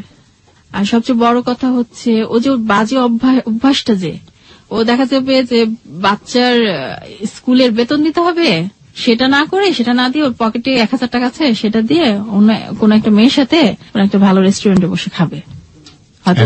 হ্যাঁ, এখন স্টিল। আপনার সাথে ওনার বয়সের ডিফারেন্স কত? আমার সাথে ওর বয়সের ডিফারেন্স হচ্ছে 7 বছর, 7.5 বছর। তার মানে ওনার এখন প্রায় 40-41, 71 এ বর্ন। 42 রান করছে এই বয়সে ওনার এই। এবং রিসেন্ট যে কাহিনীটা বলি, না বললেও বুঝতে পারবে না শ্রোতারা যে আমি এখনো কোন কন্ডিশনে আছি। আমেরিকা যাওয়ার আগে 2-3 মাস আগে ওর এক বন্ধু আমাকে ফোন করে বলল, মানে হয়তো ফিল করেছে যে আমি কোন পজিশনে আছি।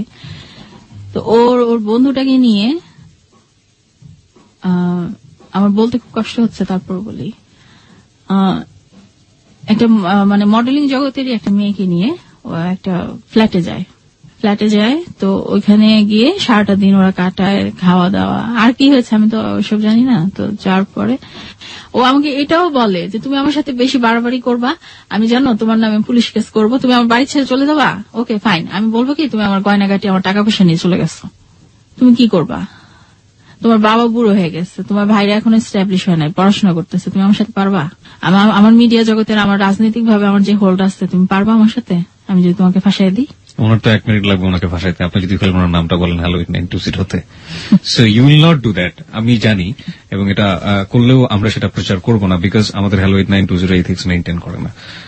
আপনি শুধু একটা জিনিস আমাকে বলেন, উনি আচ্ছা, তো আপনার কাছে গল্প শুনে যেটা মনে হচ্ছে যে এতদিন সে যেটা পাওয়ার হিসেবে দেখিয়েছে, আমেরিকার সে পড়াশোনা করেছে, এবং এটার প্রতি আপনারও একটা অন্য ধরনের আকর্ষণ ছিল, সেটা আপনার ক্যারিয়ারের জন্যই হোক বা যে কোনো কারণেই হোক, অস্বীকার করার কোনো উপায় নেই, কারণ তার প্রতি তার যদি বস্তুভিত্তিক কোনো জিনিস ভালো লেগে থাকে সেটা হচ্ছে সে আমেরিকার সিটিজেন, টু বি অনেস্ট।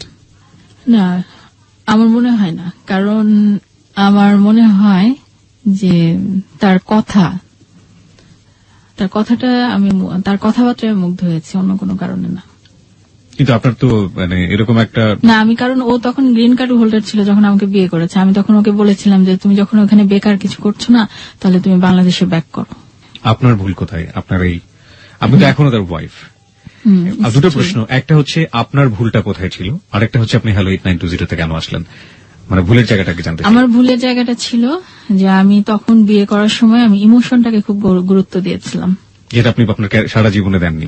দেইনি। লাস্ট মোমেন্টে এসে যে ক্যারিয়ারের জন্য, যে পড়াশোনার জন্য, যে এস্টাবলিশমেন্টের জন্য আমি কখনো কোনো ছেলেকে আমার ধারে কাছে আসতে দেইনি, বা ওইভাবে ডিপলি আমি কারো কথা চিন্তা করিনি। আমি মানে তীরে এসে তরি ডোবানোর মতো অবস্থা হয়েছে আমার ক্যারিয়ারের। ওই মানে একটা প্রাইম টাইমে আমি এমন একটা মানুষকে আমার লাইফে আসতে দিলাম, সুযোগ করে দিলাম, যে আমার ক্যারিয়ারটাকে পুরো ধ্বংস করে দিল। আমি তখন সবকিছু বোঝার পরও আমার অনেক অপশন ছিল, তখন আমার জব ছিল, আমি চলে আসতে পারতাম, মাস্টার্স করছি, আসতে পারতাম। আমার তখন শুধু মানে একটা জিনিস মনে হতো যে ও একদিন ফোন না দিলে, একদিন কথা না বললে, একদিন ওকে দেখতে না পারলে আমি মরে যাব, এরকম একটা ফিলিংস। যদিও আমি জানি ও ফ্রড করেছে আমার সাথে, যদিও জানি ও আমাকে প্রতারণা করেছে, যদিও জানি ও আমাকে ভালোবাসে না, ভালোবাসার অভিনয় করেছে, তারপরও আমার অলওয়েজ মনে হতো কি আমি ভালোবাসা দিয়ে ওকে মনে হয় ভালো করতে পারবো, আমি ওকে সাংসারিক করতে পারবো, ওর বদ অভ্যাসগুলো ত্যাগ করাতে পারবো, এরকম একটা বিলিফ আমার মধ্যে। এবং হাই রিস্ক আপনি যেটা নিলেন আপনার বেবিটাকে নিয়ে, এবং সেটার যে ভয়াবহ ফলাফল সেটা তো আমরা শুনেছি। আর হ্যালো 920 তে আপনি কেন আসলেন, বা ইনফ্যাক্ট আপনি যে জায়গাটা থেকে সাহসটা করেছেন, আপনি আজকে নাম বা সবকিছু মিলিয়ে অনেক কিছু গোপন করে আমাদের এখানে আসলেন, ভয়াবহ রকমের একটা সাহসী একটা ব্যাপার আপনি আজকে করেছেন, এটা আপনি কেন করলেন? এর একটা কারণ আছে, যেমন আমি এখন বুঝতে পারি যে এরকম অনেক ছেলে আছে বাইরের, বিশেষ করে প্রবাসী যারা, তারা এই কাজটা করে। আমি এরকম দু একটা আরো কেস শুনেছি। একটা ডাক্তার মেয়ের কাহিনী আমি শুনলাম, এরকম একটা প্রবাসী একটা ছেলে, মানে তার ইভেন এমনও হয়েছে ভুয়া কাগজপত্র, ভুয়া সার্টিফিকেট দেখিয়ে মেয়েটাকে বিয়ে করেছে, অথচ পরে জানা গেছে যে সে 8 পাস। তা আমার একটা মেসেজ থাকবে সবার কাছে, বিয়ের ক্ষেত্রে হ্যাঁ আমি যাকে ভালোবাসবো তাকেই বিয়ে করবো, এটা তো অবশ্যই গুরুত্বপূর্ণ। তারপর আমার মনে হয় কিছু লজিক্যাল চিন্তা ভাবনা করাটা উচিত, লজিকটাকে গুরুত্ব দেওয়া উচিত। আরেকটা ব্যাপার হচ্ছে যে এই ধরনের ছেলেদের কিন্তু টেন্ডেন্সি থাকে যে একটা হাই প্রোফাইল একটা মেয়েকে বিয়ে করার। তো এই প্রবাসী বাঙালিরা এই জিনিসটা বেশি করে, কারণ তাদেরকে খোঁজ খবর নেওয়ার মতো স্কোপটা অনেক সময় থাকে না। দেখা যায় বলে যে আমি অস্ট্রেলিয়ায় থাকি, অমুক জায়গায়, দেখা যায় মেয়ের পক্ষের কোন আত্মীয় স্বজন ওখানে নাই, বা খোঁজ খবর সেই অ্যাক্সেসটা নাই যে খোঁজ খবর নেবে। আর ওই যে ফ্যাসিনেশনটা, এটা আমার বাবা মার ক্ষেত্রে কিন্তু হয় নাই। এটা আমি যদি বলি যে আমার বাবা মা আমাকে আমেরিকা শুনে বিয়ে দিয়ে দিচ্ছে, তা না, আমি উল্টা আমার বাবা মার মানে অমতে বিয়ে করছি তাকে। আমার বাবা মা কখনো কিন্তু এই ইয়েটা ছিল না যে ও আমেরিকার আমি মেয়েকে এইভাবে খোঁজখবর না দিয়ে বিয়ে দিলাম। আমার ক্ষেত্রে হয়নি, কিন্তু এটা অনেক মেয়ের ক্ষেত্রে হয়। যখনই শোনে যে ওই একটা ছেলে, একটা বিয়ের প্রপোজাল আসলো, ছেলেটা অস্ট্রেলিয়ায় থাকে, কানাডায় থাকে, আমেরিকায় থাকে, তখনই বাবা মাকে অন্ধের মতো মেয়েটাকে বিয়ে দিয়ে দেয়। কিন্তু আমি আমেরিকায় গিয়েছি, আমি জানি, এবং এরকম অনেক কাহিনী শুনেছি যে যাওয়ার পরে কি যে একটা মিজারেবল লাইফ তারা লিড করে, এটা তারা বলতে পারবে যে তারা কি সাফার করছে এখন। এমনও হয়েছে যে নিয়ে যাওয়ার পরে হাজবেন্ড কোনো খোঁজ খবর নেয় না, মানে একরকম ফেলে দিয়ে চলে গেছে অন্য জায়গায়, বা করে কোনো খোঁজ খবর নিচ্ছে না। এরকম অনেক কাহিনী আমি আমার জানা মতে আমি জানি, পরিচিতদের মধ্যে আছে। অনেকে বলে না যে মিডিয়াতে এমন কিছু মেয়ে কাজ করে যারা মানে কিছু ওদের কারণে কিছু মেয়ে সংসার ভাঙে, এই কথাটা কিন্তু প্রচলিত আছে।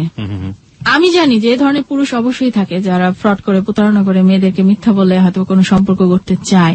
কিন্তু এমনও অনেক মেয়ে আছে, সেলিব্রিটি আছে, যারা জানে যে এই লোকটার বউ আছে, বাচ্চা আছে, তারপরে কিন্তু একটা অনৈতিক সম্পর্কে জড়িয়ে পড়ে। এদের কারণে যে কত মেয়ের সংসার নষ্ট হচ্ছে, বাচ্চাদের জীবন নষ্ট হয়ে যাচ্ছে, এটা মানে যারা ভুক্তভোগী তারা বলতে পারবে যে কি হয় আসলে লাইফটা। আমি যে সাফার করছি আমি জানি যে আমার লাইফে কি হচ্ছে। আমি যে সিচুয়েশনে আছি আমার মনে হয় আমার বাচ্চাদেরকে আমি প্রপারলি মানুষ করতে পারবো না। ওর বাবা যে বৃষ্টি ভাষায় মানে কথা বলে সেগুলো দেখি ওরা খুব মন দিয়ে মজা করে মানে পছন্দ করে কথাগুলো ওইভাবে বলতে। I have no duty. জি, আপনি চিন্তা করেন না কখনো যে ওকে ছাড়া আপনি দুটো বাচ্চাকে নিয়ে আলাদা হয়ে যাবেন? চিন্তা করেছি, ইনফ্যাক্ট অনেকবার আমি আলাদা হয়ে যাওয়ার চেষ্টাও করেছি। এখন যেটা হয়েছে, আগে মনে হতো কি যে ও আমাকে কেয়ার করে না কেন, এখন যখন আমি ওকে নিয়ে আমার বাচ্চাদের নিয়ে আলাদা চলে যাই, ইনফ্যাক্ট এখন আমি আলাদা আছি ওর থেকে, ওর বাসায় নেই আমি গত কিছুদিন ধরে, তখন আমার অলওয়েজ মনে হয় কি ও একটাবার ফোন দিয়ে ওর বাচ্চাদের খবর নেয় না। তো আমার তখন মনে হয় কি আমি বাচ্চাদের দিকে তাকাই আর মনে হয় কি যে ওরা কি দোষ করেছিল, ওর বাবা কেন ওদের টেক কেয়ার করবে না, বা ওর বাবা কেন একটা ফোন করে জিজ্ঞেস করে না যে ওরা কি বেঁচে আছে না মরে গেছে, বা ওরা কি সুস্থ আছে নাকি খেয়ে আছে না না খেয়ে আছে। এই প্রশ্নগুলো আমার মাথার মধ্যে ঘোরে তখন, যে অন্য বাচ্চাদের মতো কেন ওদের লাইফটা হলো না।